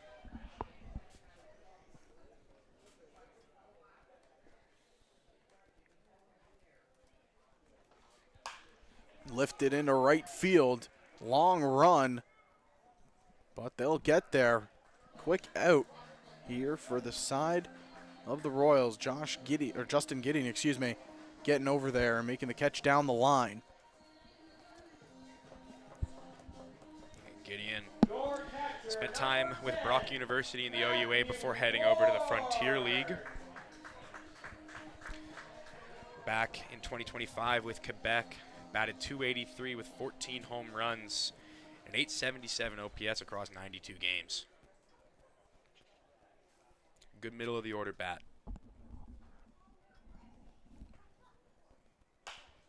Lifted down the line out of play by Matthew Ward, who's 0 for 1 on the day. Yeah, once again, Abram just getting ahead. He's consistently had that 0-1 pitch on virtually every at-bat tonight. I don't have the number off the top of my head, but you've been watching. You'll notice that.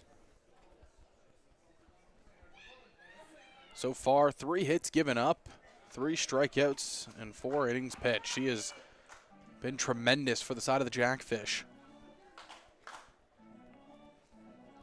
The pitch count at just 42. Unbelievably efficient. 0-2, here's the pitch. Tried to pick the corner again, but just missed wide. 1-2. Sunset here, lights have come on. Earlier the sun might have been a bit of a factor. Now it's the lights. Beautiful night for baseball. Went off speed, same spot, but again too far out. And you mentioned the sun playing factors. That's kind of what happened earlier on in the ball game. There was the hit out to left field, where it looked like the left fielder Dos Santos just kind of got caught up there. It was also at that point where the shadows were kind of playing tricks. And I noticed it especially impacting J.D. Williams out in center on a couple of plays. There were a few that he managed to recover on where he had taken a bad route to the ball, lost it in the sun, but managed to make that play just based on the athleticism and the speed of giving him the ability to recover. 3-2 count here to Ward. He's going to line it right off the leg of Abram. He picks it up and throws it to first. Now everybody's going to go check on Ben Abram, who looks like he's just walking it off like nothing ever happened. Yeah, it looked to me like it hit the lower thigh, a very meaty part of the leg. Yeah, he's waving off the umpire and the trainer. He's going to run out anyways, though. But he looks okay. Yeah, waves off the trainer. He's going to continue just fine. How about that? You take a line drive right off the leg and just walk it off like it's absolutely nothing. Taking a second there, I did see him. He put some weight on that left leg. Maybe a little bit of a grimace, but it looks like he'll play through it. It'll be interesting to see what happens here on this first pitch, see if he's able to put the pressure down on it. We'll monitor and watch, but it's going to be Drew Donaldson coming up here for his second at-bat. And kind of what I expected. It looked like that landing leg, he pulled the pitch there. And just kind of getting that feeling of getting hit off of a line drive like that. Right back to it, lifted deep center field, going back, but it's caught at the track. Donaldson put a charge into it, couldn't get enough. At the end of 5, it's 5-0 for the Jackfish. We head to the top half of the 6th. You're watching Guelph Royals baseball.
New pitcher into the ball game. It'll be number 29, Kyle Thomas, 31-year-old out of Mississauga, Ontario. He has experience playing pro ball with the Detroit Tigers minor league system in 2017 to 2019. Played in the Frontier League in 2021 and in the American Association in 2021 as well. Been with the Guelph Royals since 2023. His most recent season last year, surely not the expectation that he set for himself. A 9 ERA across 10 innings pitched, but back before that in 2024, a very effective season. 2.46 ERA across 33 innings, so hopefully he'll be looking to capture that energy and that healthy experience back in 2024. Top of the 6th, leading off for the Jackfish, the shortstop, number 20, Brendan Luther. Brandon Luther will lead things off here. It'll be Luther, Grant, and Morello, the bottom 3 in this Jackfish lineup. That's a scary bottom 3. Luther reached base on a double back in the 2nd inning.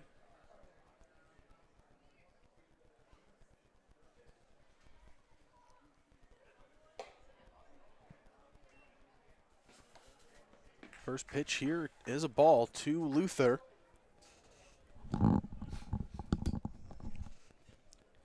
Two for 2 in the ball game. He came around to score in the 3rd, I believe. Lines this right off the netting behind for foul. 1-1 goes the count.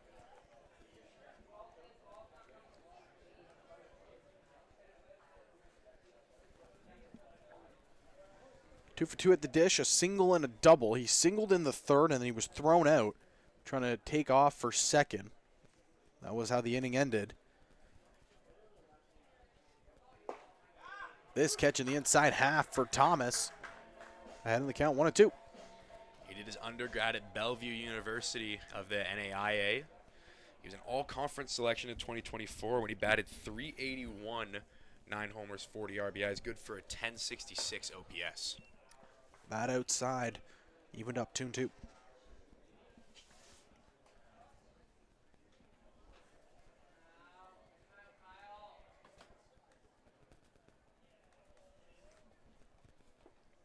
Here's a 2-2 from Thomas, and Luther swinging and hacks it right off his own leg. He'll take a second.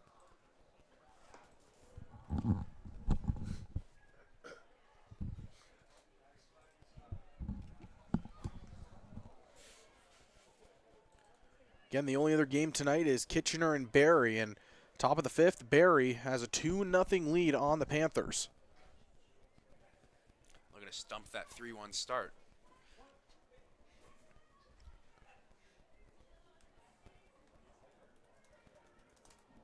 Two and two.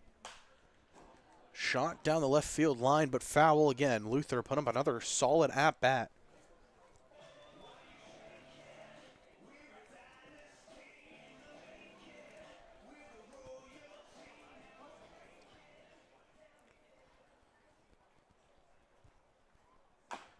Another one hacked off the leg of Luther, and he has a little bit of a smile on his face. It's been a tough at-bat. Yeah, he might be feeling that one a little bit, pacing around.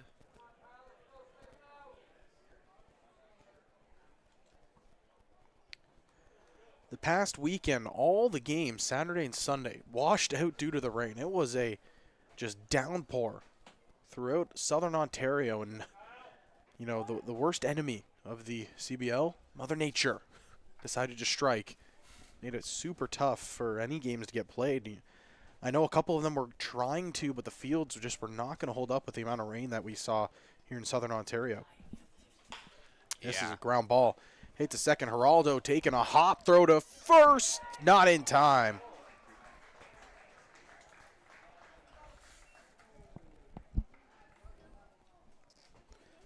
And we'll just patiently wait to see if that'll go down as an error for Geraldo. There's a little bit of a bobble, and that kind of might have let Luther take it. And Geraldo having a tough day at second base today. Had that bobble in the first, and then another one here, both allowing a runner to reach base.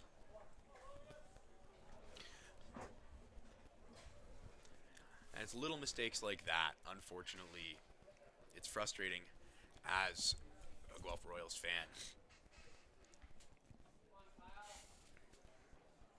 And the Welland Jackfish, they're so good at capitalizing on those mistakes. They're a team that plays very sound defense. They run the bases really well, incredible fundamentals, and they're going to make you pay for something. So a lengthy at-bat for Luther results in.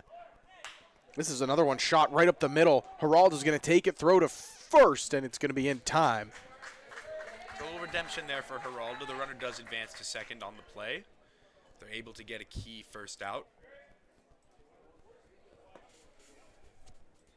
So Luther advances to second, and Grant is retired. So the play on Luther's hit, it's going to be marked down as an error on Geraldo, his second of the ball game. Again, just a little bit of a bobble there as he was trying to get the ball up. Caught him on a hop.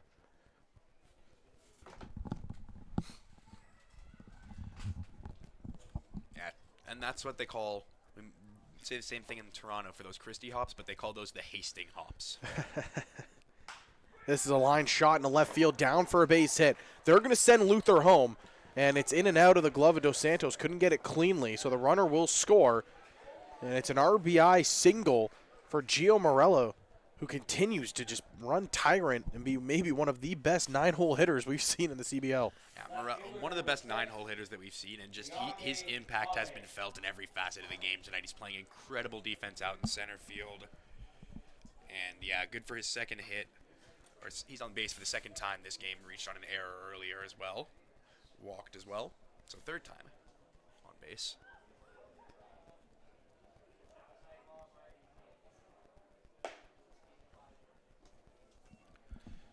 First pitch misses up and away.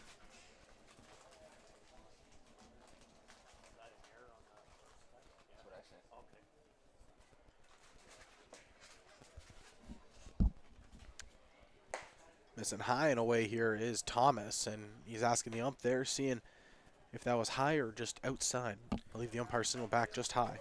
Thomas not quite finishing his pitches right now, missing up and away arm side quite a bit this inning. He's gotten him behind in some counts. This hit to short. Nadal on the run. They got him. Great play there by Nadal, able to get the throw off on the run. Really key there, charges the ball very nicely. Just solid defense from your shortstop. Keeping it as close as possible here.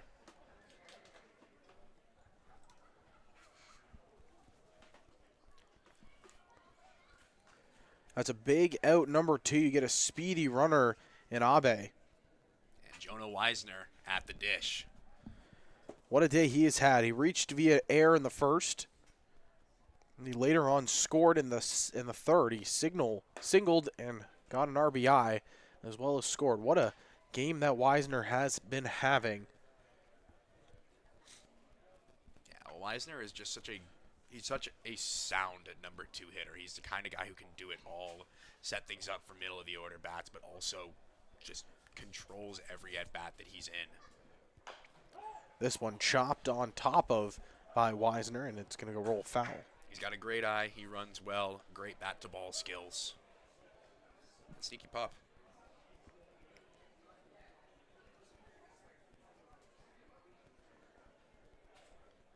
So again, if you're just tuning in, it was a big third inning by the Welland Jackfish. Get to the point where we're at right now. 6-0. A run just came across on the Gio Morella single. Morello, again, has been really all over this game. A couple, like you said, big plays out in center field and just really causing havoc on the base paths. Yeah, Morello's personally one of my favorite players to watch in the CBL. Just someone who he controls at bats. You know, he keeps the line moving. He's such a great number 9 hitter. Reminds me a lot of someone, to make an MLB comp, someone like Andres Jimenez at the plate. Kind of guy who can move things over to the top of the order, but also plays incredibly sound defense. At the plate currently, it is Jonah Weisner, who, again, is having a tremendous day. 3 times he's reached base, once via air, twice on singles, RBI, and scored as well. Thomas trying to limit damage here. Get out of the inning. 2s everywhere. 2 balls, 2 strikes, 2 outs. Here's the delivery. And he fouls this one back. Yeah, that one hit up off the pavilion, bounced back on the diamond. Heard a couple of Jackfish yelling heads up from the dugout. Yeah, popped right off that metal support beam and almost hit the umpire right in the back. Metal support beam's low-key been a big factor in this game. There was that one that made it through the netting, and that one there. Here's Thomas with the pitch. High and away, full count.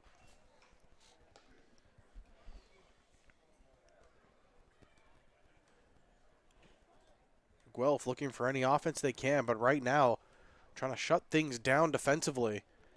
Again, it hasn't been the cleanest of games from the Royals defense.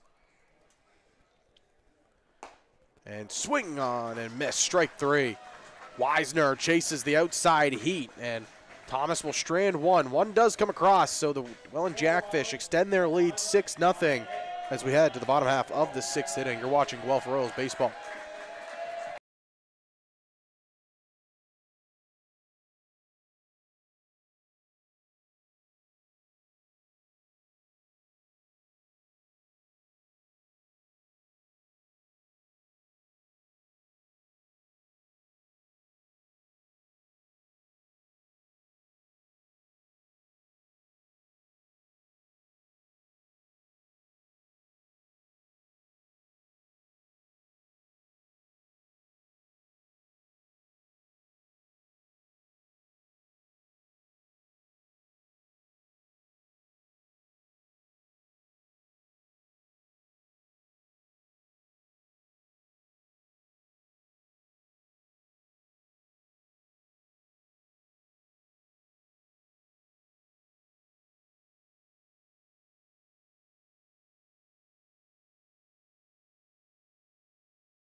Welcome back here. Bottom half of the sixth. Coming up, it'll be the top of the order. Dos Santos, Castillo, and Geraldo due up, and they are going to face Ben Abram, who, he has been tremendous on the mound here. Going into his sixth inning of work, he continues just his dominant presence.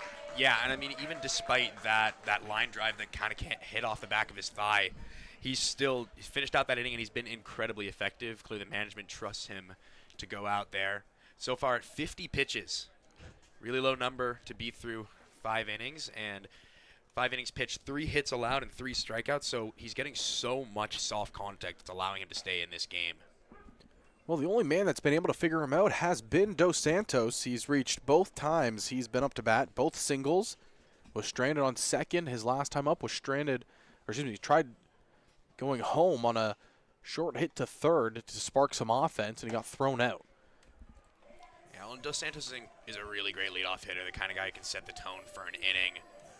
You want him to get on base. Unfortunately, with him, there's the occasional base running issue.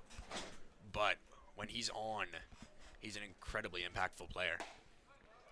Watches that go by for strike 2.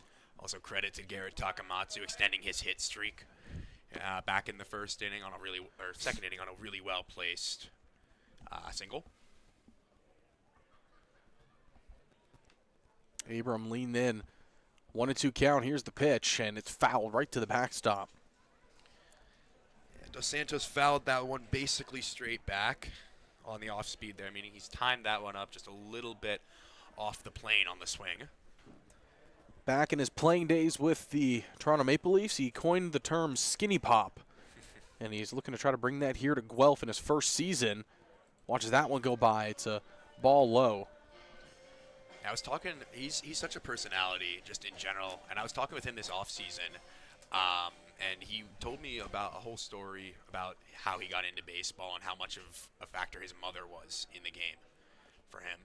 Here's the 2-2. He's lining this into the right center gap, down for a base hit. Takes a wide turnaround first, but he's going to be in there with his third single of the day. And you mentioned how much of a factor his mom played into the role. If you ever got the privilege to know his mother, fantastic woman. She is very, very vocal on the sidelines. She was out at games during his years with the Maple Leafs, and she makes her voice known. Yeah, well, and he's making mom happy tonight as well. Third single of the game for him. Setting the tone nicely, just got to get him around to score. Got to get something going here in the 6th. And he's tried to swipe multiple bags tonight. He's taken one. Tried to get one last time he was on base.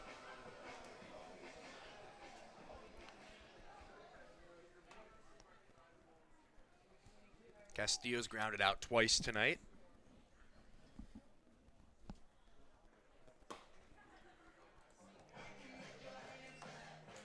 And this is a fun player that the Guelph Royals have acquired, and somebody that I was really excited to kind of watch play in Marcos Castillo, nicknamed the Jet in his time played with the Texas Tailgaters. Which league is that? Banana Ball. Oh, played nice. against the Savannah Bananas, yes. Yeah, that's always Back fun. in 2025. I saw that one happen. I saw the news break of it, and it got me excited because, again, if you follow, the Savannah Bananas, Banana Ball in general, it is something that has just continued to grow. And the talent in that league is very good. So you bring in a guy like the Jet, and, you add some more speed at the top of the order. Yeah, and to your point, I'm a big Savannah Bananas. That whole league is really fun, and I love the attitude that they have of fans first as well. They're such a big part of the game, and the appreciation that they show is so important. Ooh, 3-1, and it was an pitch that could have gone 50-50 on the outside corner, and it gets called a strike, so the count will run full. Yeah, Castillo was on his way to first. Fully thought he had the walk there, but now he's got to lock in for a 3-2 count against a tough pitcher in Abram. And I just got a great stat that he was 14 for 17 in trick plays last year. Now the question is, does he bring any of those trick plays here to the CBL? I'm not sure if his coach will enjoy it, but I'm sure the fans and us will if he does. That'd be Imagine seeing a backflip catch in right field. That'd be awesome. Yeah, a ticket would And be he can worth juggle? the Oh, price my. of admission there. Full count. Swings, fouls it off. Staying alive here. Ellen, for arguably the first time tonight, Royals mustering up some longer at-bats against Abram. Obviously, Castillo was ahead 3-1 at one point here. Now it's moved to a 3-2 count. He's seen 7 pitches so far this at-bat. The kind of thing that you need at this point in the ball game. With how well Abram's been pitching, I'm sure Guelph wants nothing more than to get him off the mound. Another full count pitch. Dos Santos off on the run, and they're going to call strike 3. Dos Santos in there safe. Castillo unhappy about them, and the Hastings faithful letting the officials hear it. So Castillo 0 for 3 on the day. Dos Santos, that's his second stolen base of the day. I love the information that I keep getting about the Jet. His trademark trick was the Texas Tornado. I am 100% going to be asking him about that throughout the season. 100%. So 1 out, runner at second. That brings up Miguel Giraldo. It's a wide strike zone tonight. A lot of those 50-50 outside pitches have been going the way of the pitcher, specifically for right-handed batters.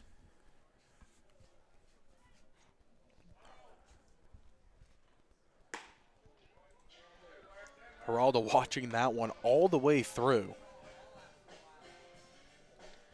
Yeah, if you're Guelph, you got to respond to that wider strike zone. Widen up the swing path a little bit. Truthfully, you got to widen up the swing path a little bit anyways when you're down like this. Just trying to get one across here.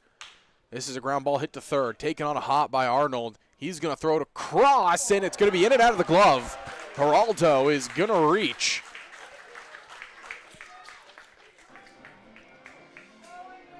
And that one there just looked like Bryce Arnold didn't get everything on the throw, just kind of took it to his left and, you know, a little bit of the just in a rhythm trying to throw it across. Didn't get enough power, and it was a tough pick over there at first. Yeah, tough pick at first. Just got a glove on it, kind of in and out of the pocket there. Just didn't close it up quickly enough. And Guelph, with a really nice opportunity here, just 1 out, 2 runners on, and some speed with the number 4 hitter at the dish. So that'll go down as an error on Arnold as Liam Wilson coming up to bat. He swings and misses at that one. He had a deep fly ball to center field his last time up. And this inning, Abrams has been hammering that outside half of the zone. That one missed off the plate regardless, but got the swing and miss on the off speed. I think that was a slider. Abram. This is lined right field, but it's going to tail foul. Yeah, once again, taking the fastball outside this time as well. Trying to capitalize on that wider strike zone. You know the old saying, a bloop and a blast. Well, you know, if Wilson can get a hold of one, this game gets a little interesting. 6-3 instead of 6-0. But I think Guelph would just kind of take any offense at this point. 0-2 count here to Wilson. In there, the top corner for strike 3. Abram picking it again. And Mullen with a really nice frame job there. Just kind of pulled that one in quickly. Able to show that one up real nicely. Was set up right on the outside part of the plate. I think if we're giving anybody that strike, we got to give it to Robert Mullen. Like you mentioned, that's a great frame job, just selling the strike perfectly. And it brings up the designated hitter, Garrett Takamatsu, 1 for 2 on the day. Again, he has been the hottest Guelph Royal so far this year. This one, a breaking ball that just does not break, stays inside for ball 1. Yeah, Mullen still consistently setting up on that outer half of the plate for most at-bats this inning. It could be a factor in to a couple of those close calls that have happened so far. Again, this Guelph Royals team, they have power really 1 through 9. It's just the timely hitting so far here today is the only thing that really hasn't come for them.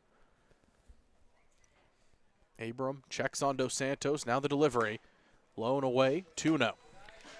Well, and if there's a man to do it for the Royals, it is Garrett Takamatsu. He, like we said, he's been on a heater to start the season, 5 singles, and just the bat control has looked really solid with him all season long, and we know the power pedigree that he has as well. Again, down 6, and in the bottom half here of the 6th inning, trying to just scrape across 1. Tack will foul this one off deep into the night sky down the right field side. Yeah, well, you're not going to get them all back at once, and Garrett Takamatsu knows that better than anybody. You just got to get the bat on the ball as much as you can here, work the count, and try and keep yourself in control. 2-1, 2 outs, 2 runners on. Abram trying to get through another clean 6th inning. A little bit of trouble here. Here's the pitch. Low and outside, 3-1. Command maybe wavering a little bit for Abram here late in the 6th. He's been hitting that outside part of the plate consistently, but it's going over into the left-handed batter's box. You mentioned coming into the inning, 50 pitches at 69. This would be 70. To the backstop, and it's ball 4 no matter what. So the bases are loaded. And coming to the plate, Davies Nadell. Yeah, and maybe a cross-up there on the signs. Mullen set up somewhere completely different from where the pitch was thrown. Got a glove on it, but it was that outer half of the glove, and it kind of hit the outside part of the hand, which can hurt the fingers. Not a lot of padding on there on the catcher's mitt. What an opportunity this would be. Davis Nadell coming up. We saw him last time against Abram. A ton of foul balls down that right field line. He was piecing up everything. He was just early. Well, and Abram, this inning, he's faced righties and has been hammering that outer part of the plate. So if you're Nadell here, you've got to know, you got to sit back and make sure you're not pulling that ball because he could be coming inside with it. Base hit will definitely score 1, could possibly score 2. Anything in the gaps is what you're hoping for if you're Nadell. Outside half doesn't get called. He's ahead of the count, 1-0. Good patience by these Royals hitters. A couple of the calls this inning not going their way led to that second strikeout. You saw the frustration in the look of Liam Wilson. Abram gets his sign. Here's the delivery. That's in there for strike 1, evening things up 1-1. Nadell taking all the way there, it seemed like. They got fooled by the inside pitch a little bit, kind of took a little turn back.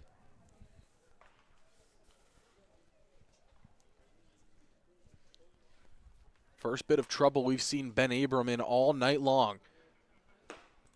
Low inside, 2-1. Good patience here. They went fastball outside, fastball inside, and then buried an off speed, low and in.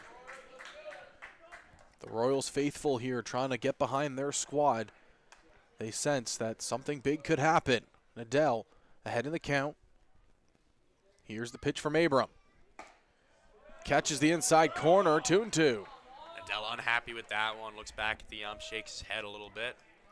Now he's asking for clarification.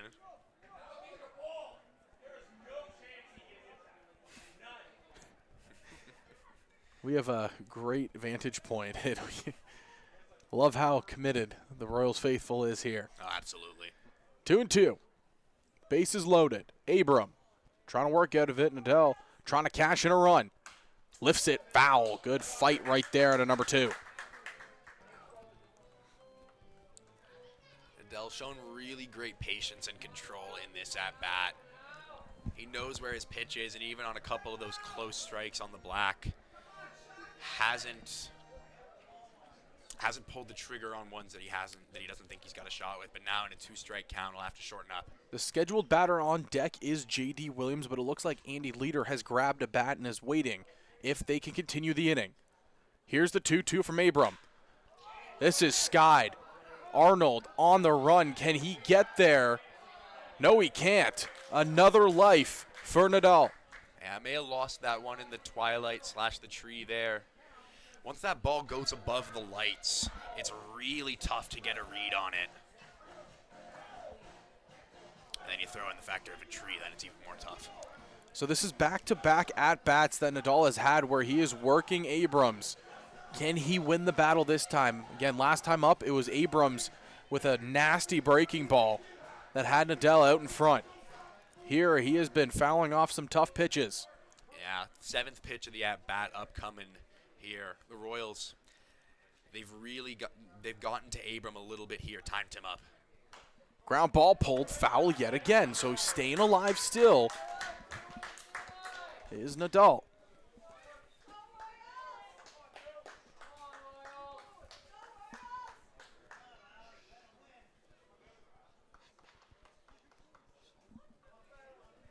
Two count, 2 outs, bases are loaded. Abrams has been sound solid. He leans in, gets his sign. Here's the delivery. Gets him swinging.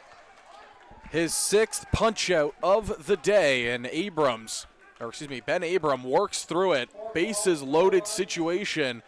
Royals still lead it 6-0 as we head to the top half of the 7th here in Guelph. You're watching Guelph Royals baseball.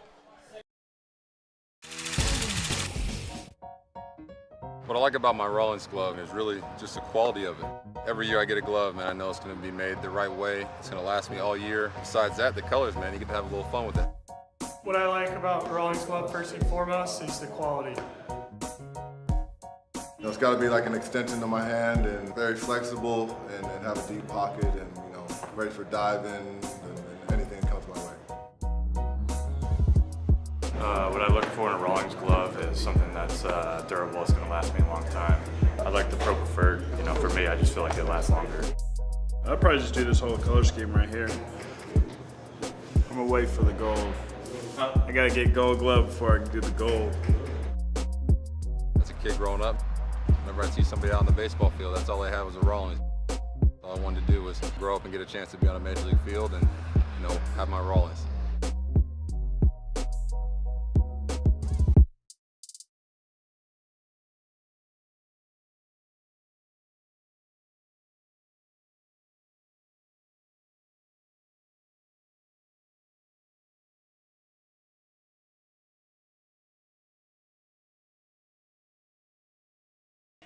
New pitcher into the ball game. It's going to be number 50, looks like Chris Lazar, the 28-year-old out of Mississauga, Ontario, will toe the slab here for the Royals. Yeah, like you said, Mississauga, Ontario native. Spent a while in the Intercounty Baseball League, now in the CBL. His first season with the Guelph Royals. Last year, pitched with the Barrie Baycats, where he had a 6.61 ERA across 16 innings pitched, but his best season came back in 2019 with the Hamilton Cardinals, where he threw a 2.21 ERA for a record of 7-3 across 57 innings pitched. Across his career, he's been about a league average pitcher. Kind of guy who he can strike out a lot of guys, and when he's got that control working really well, he's great. But there are times where the control wavers, and it kind of can show up and not show up on a given night. So as well as Lazar coming in, we have a little bit of defensive changes as well for the side of the Royals. It looks like Ashton Patterson, number 1, is out there in left field. Andy Leader will take over duties in center, and Dos Santos will shift over from left field to right field. Everything else staying the same for the infield for the side of the Royals. Ashton Patterson, hometown Kitchener, Ontario, so kind of playing for a rival right now. But he has been with the Royals for a fair amount of time. Looking here, Lazar, he'll face the 3, 4, 5 hitters here in the Jackfish lineup. Patterson has been with the Royals since 2022. More of a defensive specialist. Batting average right around 200 on the career, but elite sprint speed and a great defender out there. So he fills an incredible role, especially late in the ball game. Gideon 0 for 2 on the day. He also walked and scored back in that big third. That is a nasty off speed by Chris Lazar. Gideon completely crossed up on that one. Lazar showcasing the off speed for the first time in this game in his outing. And fooling Gideon. 2-1, and he pulls the fastball in the outside half. 3-1. Wish we had a radar gun. I want to see the difference between that fastball and that off speed, because from up here, and I'm sure in the batter's box, it's something worth noting. Outside corner, caught there. Count running full. Yeah, it goes down early in the count and now works it back to full. Lazar, multiple years with the Hamilton Cardinals, then went on to play 2 years with Barry. This one grounded to first. Wilson has to get up, and he's going to hustle and beat out Gideon for out number 1.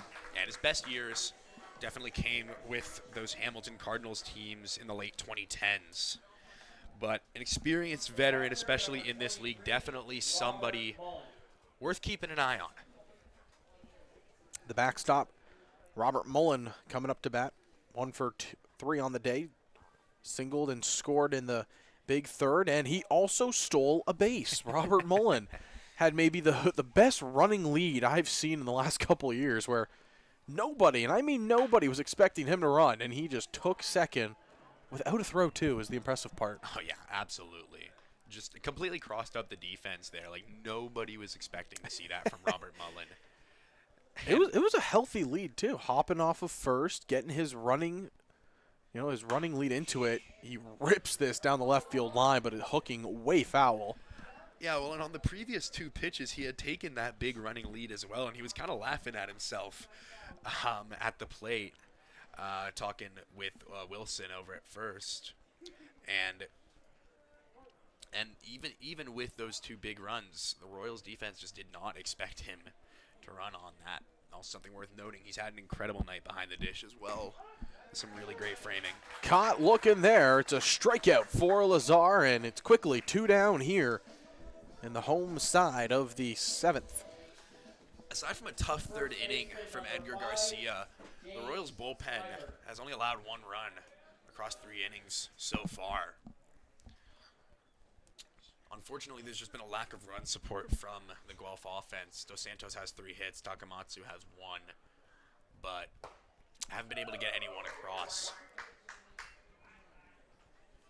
James Smybert coming up, and he swings through strike 1. And to your point there, it's not like the Royals haven't had people on base. It's just that timely hitting they haven't been able to get. You mentioned Dos Santos has been in scoring position 3 times tonight, and he has been able to cross the plate. And it's just that aspect of timely hitting, it hasn't clicked yet for the Royals here in this game.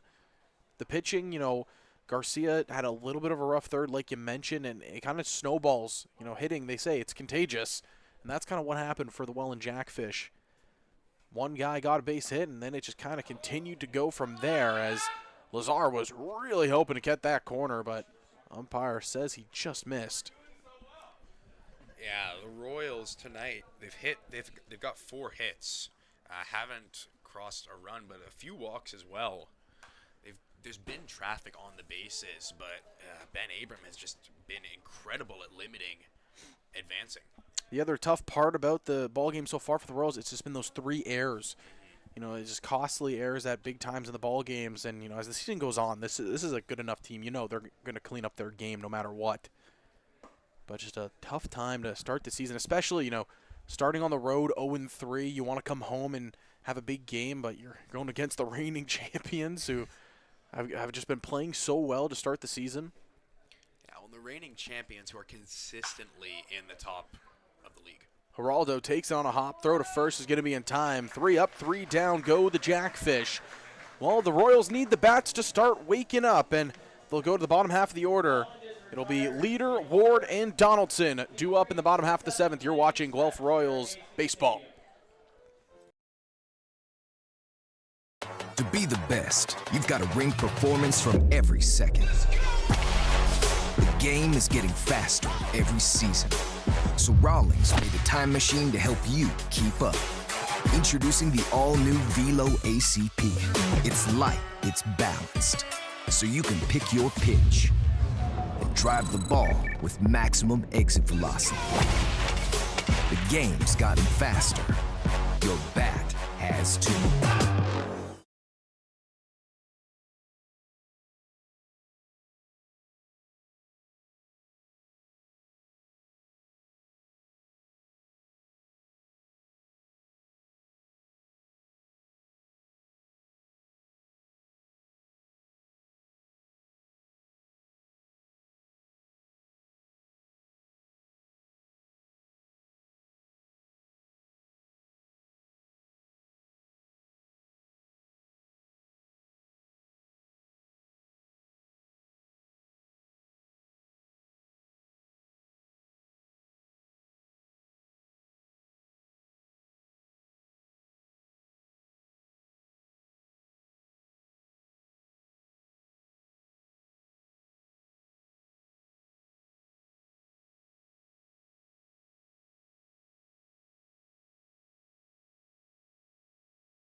Bottom half of the 7, Ben Abrams still out on the mound. He is throwing a terrific game.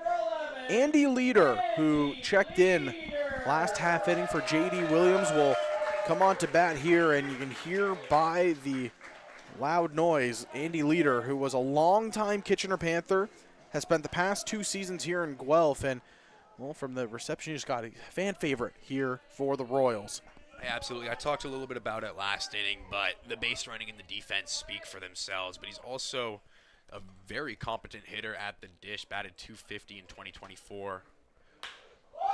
Lifts this deep left field, going back at the track, and not going to be caught. Leader, he's into second standing. That's a booming double for number 11. Welcome to the ball game, Andy Leader. Yeah, what a tone setter for Leader. Comes into the game, immediately gets some of the best contact that we have seen on the night. And like I said, maybe even a better than competent hitter at the dish. And now they've got great base running on second base. Daiki Abe out there in left field. It looked like he kind of got tangled up with himself.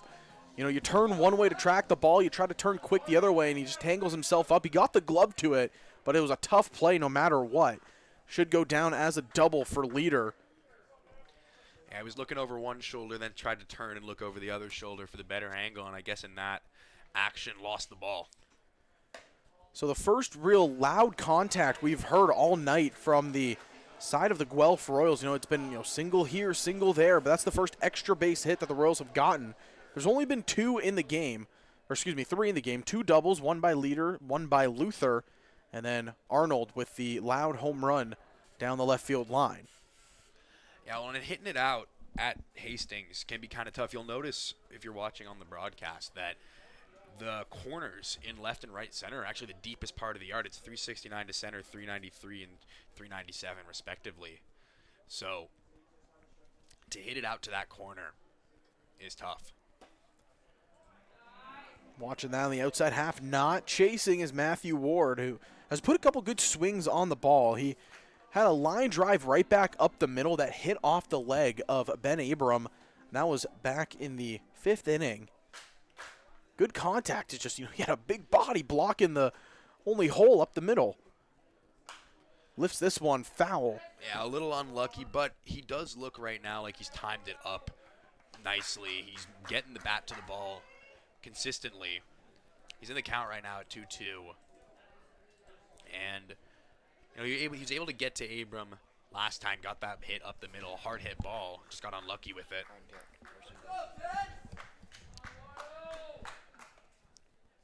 So 2-2 count here.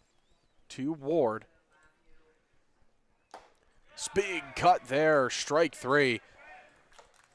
Another punch out here for Ben Abram. That is his 7th of the ball game, and we're going to have a new batter checking in, and it's going to be number 7, Carson Burns, coming up to hit. Carson Burns, Orangeville, Ontario native, 26 years old. Stands at 6'2", 180 pounds. And he spent time in JUCO with Western Texas before coming to Guelph. Burns trying to get his night going here and try to get the Guelph Royals night going here. Again, it's been a tough start of things here this season for the Guelph Royals. Just haven't been able to get that timely hitting here tonight.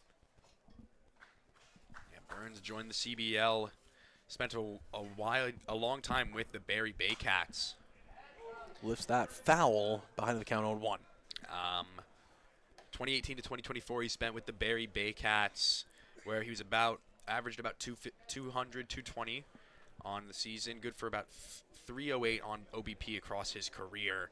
Last season with Guelph was one of his better offensive seasons with a 221 average and a 303 on base percentage across 68 at bats. So he's a bat that has a lot of presence in the lineup, just trying to get hot at the right time, and well, the Guelph Royals will need that sooner than later. Again, it's just a tough start to the season, looking for the consistency to come through.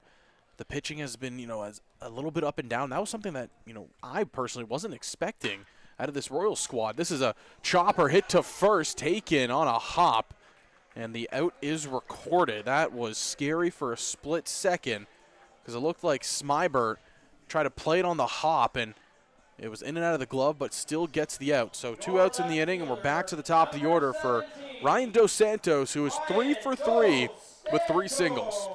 And if there's a man up at the dish right now that you want to bring that runner from third in, it is Ryan Dos Santos. 3 for 3 on the day, like we said. I believe he has a stolen base as well. He's been all over this game for the Guelph Royals, accounting for 3 of their 5 hits.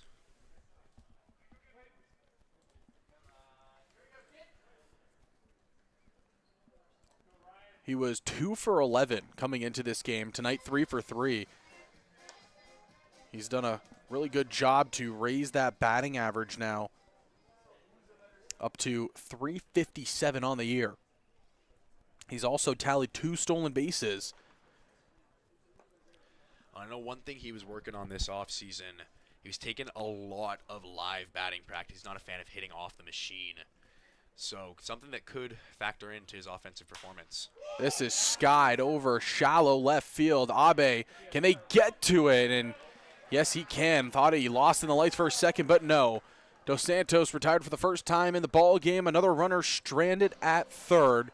We head to the 8th inning. It's 6-0 for the Jackfish here in Guelph, Ontario.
Welcome back here to Guelph, Ontario. Zach Benoit alongside Noam Schaefer. Noam, out-of-town scoreboard's looking like this. The only other game, it's Barrie and Kitchener. Barrie has taken a 5-2 lead in the bottom half of the 6th inning there. Here in this one, Carson Burns stays in to play third base.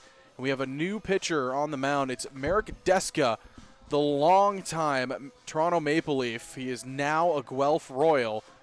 And it's one of those players where, you know, in the league formerly known as the IBL, Merrick Deska, he always donned that maple leaf across his chest. He was the longest tenured Leaf, now a Guelph Royal, and what he brings to this team is just pure consistency.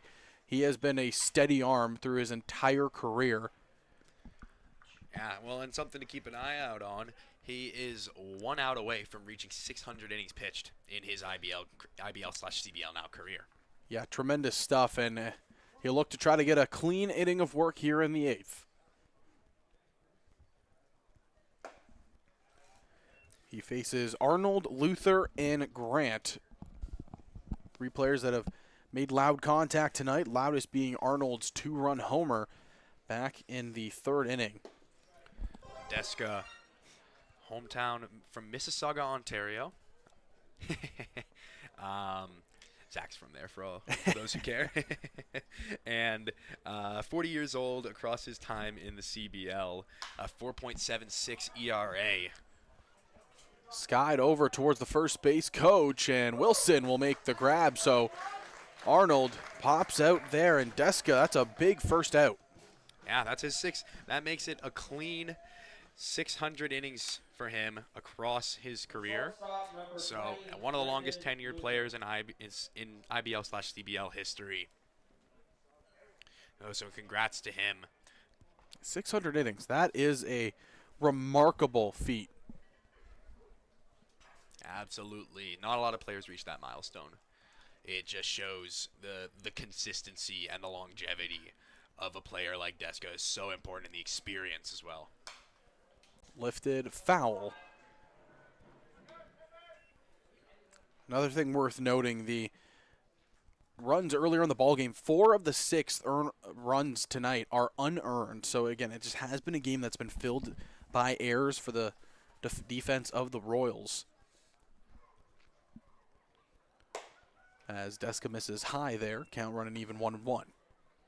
Yeah, one of those errors by Geraldo allowed a couple of runners to reach in the 3rd, and he came around to score. That car alarm sound effect there. Every time. Yeah, they know what they're doing here. They know what they're doing. 1 ball, 2 strikes here in the 8th inning. Merrick Deska on the mound, facing Brendan Luther.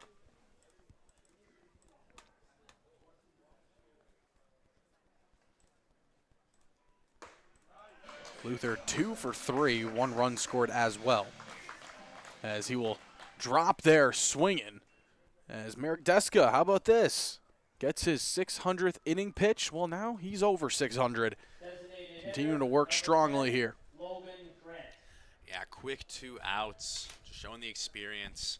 And I love the mechanics. They're very classic in a way to describe them. He's very short and quick to the plate. Takes that small step onto the rubber in his windup, which is like a technique that a lot of coaches will teach younger pitchers to kind of get more, to get a little bit more on their fastball.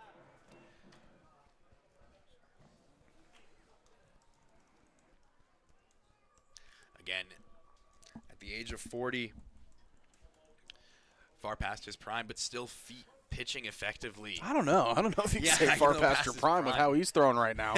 1-1. Make it 1-2. Merrick Deska coming out of the bullpen, firing strikes here, and that's exactly what the Royals need. Their bullpen has done everything you could ask for. Come in and pitch solid. It's just been a tough go of things for timely hitting with this offense tonight. Here's the 1-2. Swing and a miss. Strike 3. 1, 2, 3. Go the Jackfish. And the ageless wonder, Merrick Deska, walks off the mound. with 2 strikeouts in the inning. It's 6-0. We head to the bottom half of the 8th. You're watching Guelph Royals baseball. To be the best, you've got to ring performance from every second. The game is getting faster every season. So Rawlings made a time machine to help you keep up. Introducing the all-new Velo ACP. It's light, it's balanced, so you can pick your pitch and drive the ball with maximum exit velocity. The game's gotten faster. Your bat has too.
Bottom of the 8th inning, new pitcher into the ball game for the Welland Jackfish is Jake Seward. He will relieve Ben Abram, who had a tremendous game. 6 2/3 innings pitched, 5 hits given up, 1 walk, 7 strikeouts. He finishes with 93 pitches total, 60 of them strikes, 33 balls. He was tremendous today. Wow. I mean, he continues dominance here in the CBL, but he keeps that ERA at a crisp 0. Well, that's always nice for him. New pitcher is Jack Seward. Last year, in a small sample size, 7.1 innings pitched, 1.23 ERA, and a WHIP of 1.69, and a strikeout to walk ratio of 8 to 11.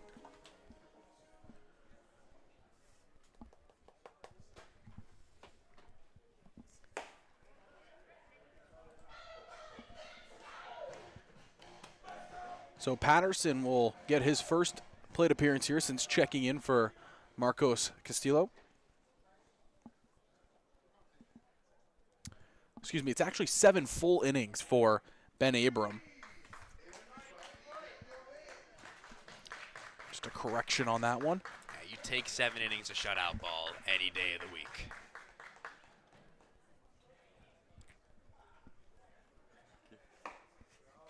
And that's going to be a leadoff walk for Patterson, so you get some offense early on here in the 8th. Your second baseman, number 15, Miguel Geraldo.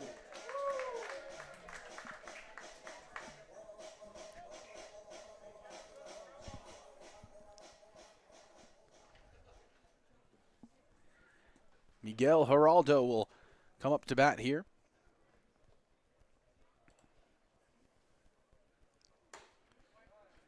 First pitch in there is strike 1. Geraldo 0 for 3 on the day. Reached on a fielder's choice as well as an error on Arnold. Patterson getting a very healthy lead off of first. Patterson's known to run. Again, one of the more effective base runners in the CBL.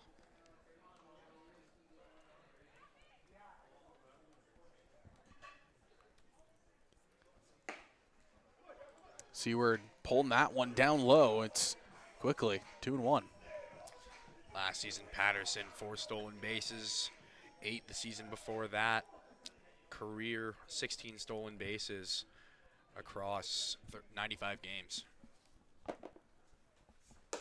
High and inside. Geraldo had to duck out of cover.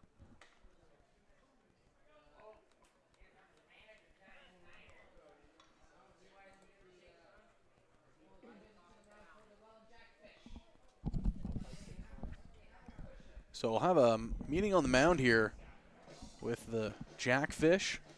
Seward a little bit losing his control. Walked the first batter on 4 straight, and behind Geraldo here, 3-1. Well, if you're the Guelph Royals, this is what you do. This is what you are hoping for. You finally got Abram out of the game, someone who they just weren't getting anything against, and now all of a sudden there's a base runner and a 3-1 count in your favor.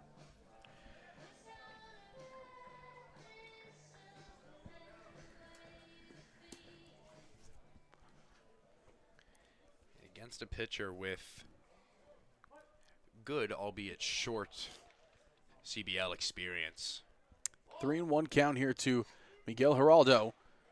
And that's ball 4. So back-to-back walks to start the bottom half of the 8th. They get Abram out of the game, and they've gotten the first 2 base runners to reach. Number 45, Liam Wilson. Liam Wilson is 0 for 3, but he's had some loud contact so far today.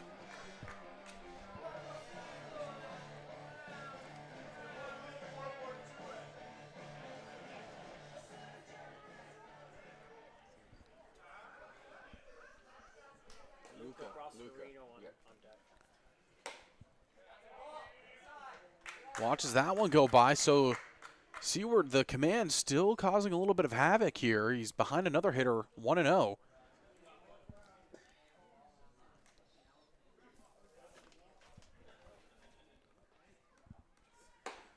Another one missing high. On deck, it's scheduled to be Garrett Takamatsu, but it looks like Luca Boscarino has grabbed a bat, and he's now patiently waiting on deck. So a little bit of a concern because you know how hot Takamatsu has been to start the season. Yeah, well, with a 3-0. With the way the command has been, Seward has thrown 11 balls and just 2 strikes. You want someone like Takamatsu at the dish because at a certain point, he could get frustrated and throw a mistake pitch in the zone. 3-0. High inside, ball 4. The bases are loaded, and that might spell the end of the day for Jack Seward, the manager for the Welland Jackfish, looking down to his bullpen, but I haven't seen anybody throwing down there. But that will be the end of the day for Seward.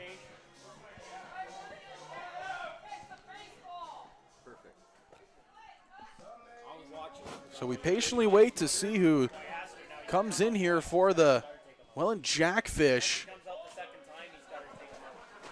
And we will be right on back here with more baseball from Guelph, Ontario.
be Pedro de los Santos coming into relief here of Stewart, the 3-time champion, 2025, 2022, and 2021. He's an all-CBL player back in 2021, and he was an all-star in 2024. Not to mention the pitching champion in 2021. He has a lot of accolades here in this league, and he's been a tremendous pitcher over his time. Spent 3 years with the Maple Leafs, 3 years with London. Went Kitchener, Welland, Brantford, right back to Welland. This is a ground ball hit to short. Flipped on a second for one. Over to first, just in time. They finally get one across, but they trade 2 outs for it. As it's 6-1 now. Shortstop, number 2, Nadal. Yeah, so the Royals, they get their run across, but unfortunately the new pitcher comes in and just immediately gets the ground ball double play. And De Los Santos, he's the kind of guy who you can just trust to do that. He's been consistent across his whole career. He's what you call a journeyman, someone who stays in the league. Yeah, his best season came all the way back in 2021 with the London Majors. He threw 65 and 2/3 innings and a 2.19 ERA. Had also had a record of 7-2. And he's already ahead of Nadal, 0-2 here. Gets a ground ball double play and then is just so quick with it here to the Royals shortstop. Yeah, well, Nadal's had some great at-bats tonight. Back in the 7th, he had a 9-pitch at-bat. Didn't lead to much of anything, but just showed tremendous control and stuck with the count after going down early. Yeah, he's 0-3, 2 strikeouts, and the tough moment was the bases loaded strikeout. He had an opportunity to try to help get the Royals back in the game, just couldn't get it there. Trying to come across here, down 1-2. Runner in scoring position again, though, and it's a nasty breaking ball by Pedro de los Santos, and it shows why. He has all the accolades he does. Comes in, gets a double play, and strikes out Nadal. That's the end of the 8th. 6-1 is your score here in Guelph. You're watching Guelph Royals Baseball.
New pitcher into the ball game for the Guelph Royals. It's going to be number 13, Kevin Escorcia.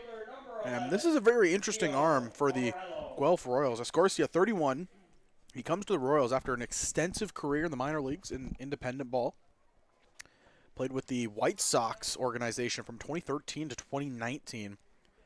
And then played for the Gary South Shore Railcats, almost said Rally Cats, Railcats, that is, of the American Association back in 2021. He's also played in the Frontier League with the Ottawa Titans. And it was a dominant season that he had. He was East Division best, 17 saves with a 1.73 ERA. This is a ground ball to start. Burns takes on a hop throw to first, and it's going to be in time. And Escoria, in his time with the White Sox, he made it as high as high A ball. And in that time, across 7 seasons with the minor leagues, had a 3.4 ERA, and allowed just 11 homers in 7 seasons.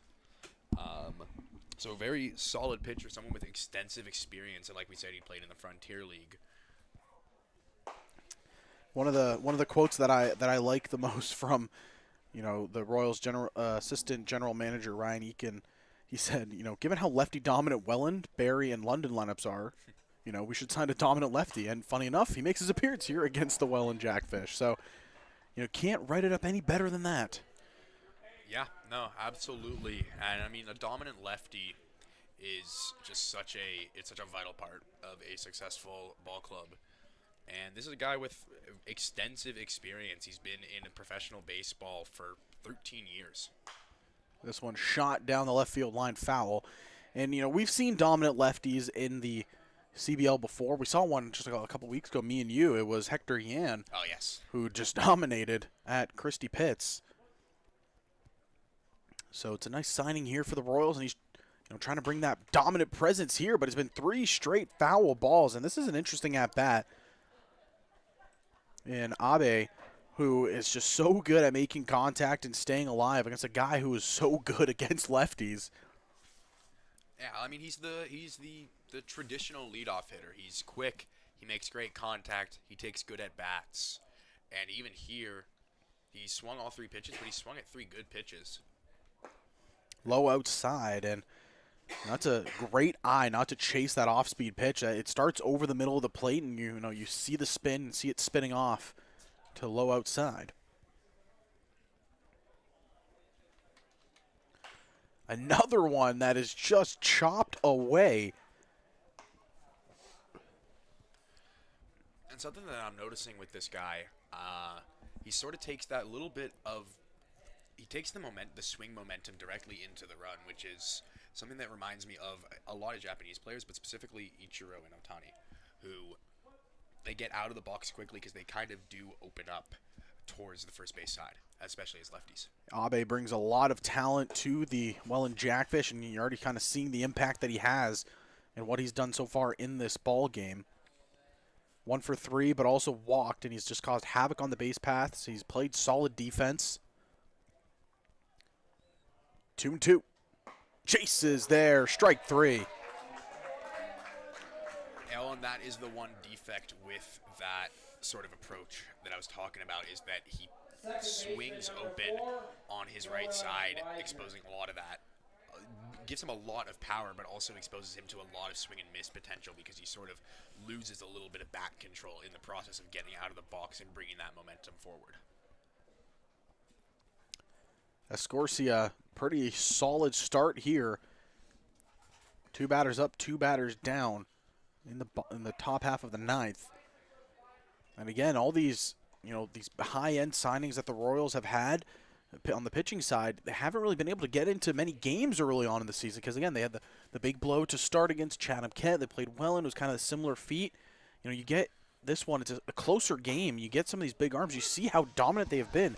You mentioned earlier in the ball game, all the runs came back in that 3rd inning. Only 1 has been scored since, and that was back in the 6th, where Luther led off the inning. But it's a run scored off of an error.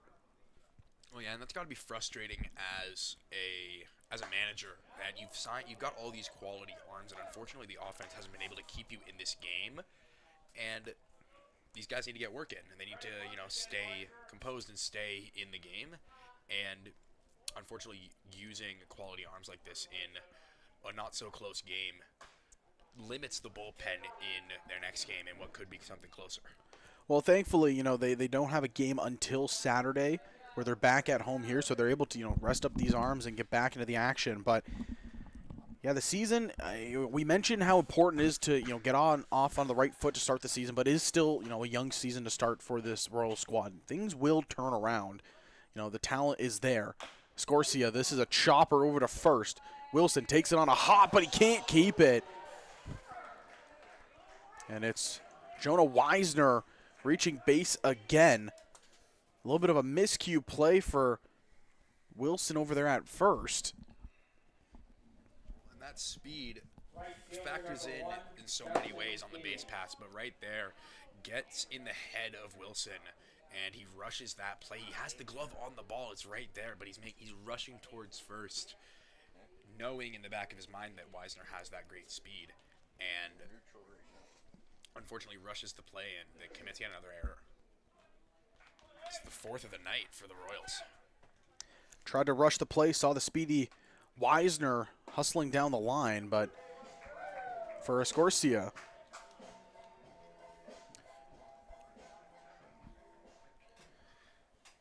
So it's actually going to be going down as a hit, because you see how much he had to rush to get that play down. That was just, that's the speed of Weisner coming through there. Nadal, this is popped up to short, and he'll make the play. So the 2-out hit doesn't come back to bite the Royals. They go to the bottom of the ninth. Last chance, down by 5. They need to put up some runs now or never. We head to the bottom half of the ninth. You're watching Guelph Royals baseball.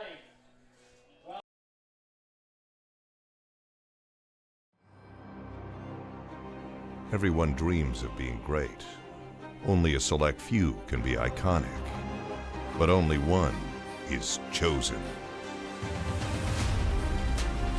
Introducing the Chosen One from Rawlings. The all-new one-piece composite iteration of the top-rated and established Icon BB Core bat.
Well, last chance here for the Guelph Royals. Andy Leader to lead things off here. Ward on deck. First pitch by De Los Santos is a strike to Leader. Swinging strike, that is. Again, Zach Benoit alongside Noam Schaefer. Noam, it's been a very interesting game for the Guelph Royals, because outside of that one inning, it has been a solid game all around. There's been, the air here or there, but for the most part, outside of that 1/3 inning, it has been a very clean game here at home for Guelph. Yeah, absolutely. The Jackfish were just able to get to Edgar Garcia, and it's, not very typical for Garcia to give up all those runs. And then the Royals pitching staff has kept them in it. Unfortunately, the offense just hasn't been able to bring anything around to score. A couple of poor base running decisions and a couple of errors later, and you end up at a 6-1 difference. 2-2 here to Leader, who came into the ball game and he immediately ripped a double. This time he pulls it to third. Arnold takes it on a high hop, fires over to first in time. Easy out of the inning for De Los Santos. Likely going to finish this one up after coming on in the 8th. Your catcher, number 10. Just one of the most impressive pitchers in the CBL, in my opinion. He's just had such a long and incredible career with so many different teams, and still kicking it, still doing well, and still pitching in important games.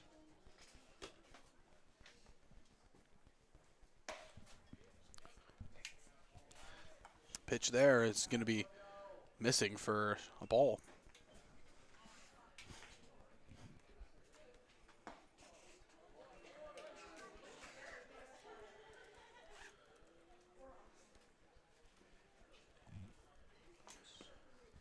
One count here to Matthew Ward. 0 for 3, 1 strikeout, and he also, on the defensive side, he had a really nice pick of a runner at second. Yeah, Ward, one of the more impactful players on this Royals roster. Shoots this one, second base side, and it's off the grass, down for a base hit. Just a really well-placed single there. Sticks with the pitch. Head in the count, sticks with the pitch. Lets it get deep in the zone. Doesn't try and do too much. Just shoots it the other way. And that's the kind of approach that you need to have. You're in the bottom of the 9th. You're down 5. You're not getting them all back at once. So it's just good at bats. Keep the line moving. Get the pitcher out of there. Get into the Welland bullpen. Carson Burns now will step up to bat, and it's going to be a tough lefty matchup against Pedro de los Santos. Lone outside to the backstop, and Ward will just casually take second base. Well, that'll remove the double play potential as Ward will advance to second. You can somehow flip this to the top of the order here with less than 2 outs. Things get very interesting for the Royals. As Donaldson followed by Dos Santos. 2-0 on the inside half now to Carson Burns.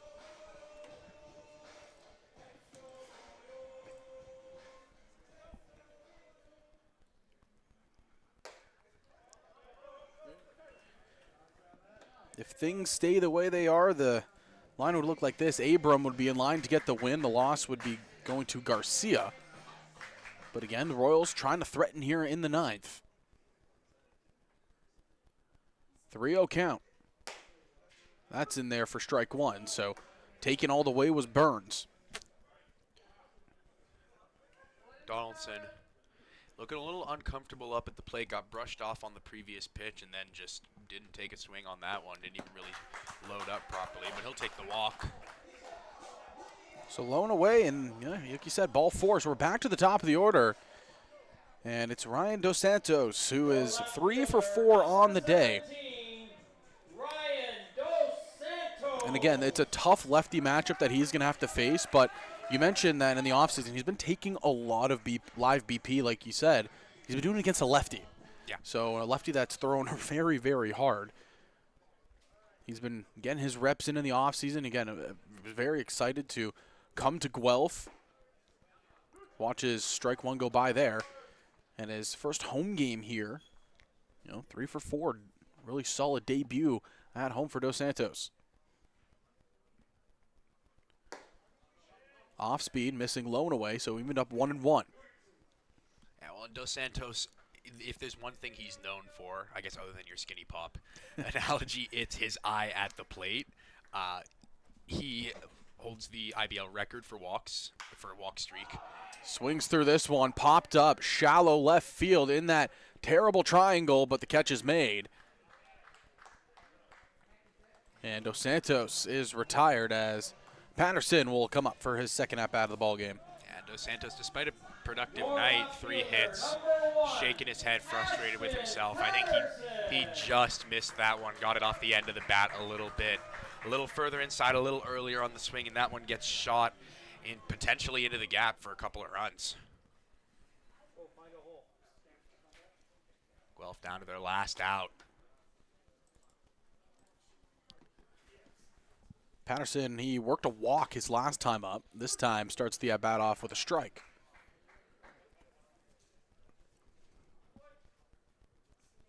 Two on, two out. It's a 5-run lead here for the Jackfish. They check, and no, he didn't. So called ball one, evened up here, 1-1. De Los Santos enthusiastically checking with the umpire to point over on that one. He wanted that call bad. Again, the Royals left the bases loaded back in the, I believe it was the 6th inning. Yes, they had the chance to try to get something going and were unable to.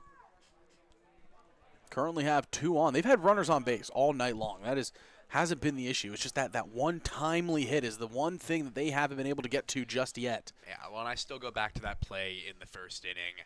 It was one of the few gaffes from him tonight, but Dos Santos And Patterson goes down looking, and that's the ball game. The Welland Jackfish come into Guelph, and they ruin the home opener for the Royals, who dropped to 0-4 on the year. The Welland Jackfish improved to 3-1, and they go into a tie of first with the London Majors and the Kitchener Panthers. Quick look at the other game. Kitchener currently down 5-4 to the Barry Baycats. But that'll do it from us here. Again, the winning pitcher, Ben Abram, who shoved for 7 innings. Losing pitcher, Edgar Garcia. From everybody here on the broadcast team, my name is Zach Benoit. Alongside me, Noam Schaefer. We hope you have a tremendous rest of your evening.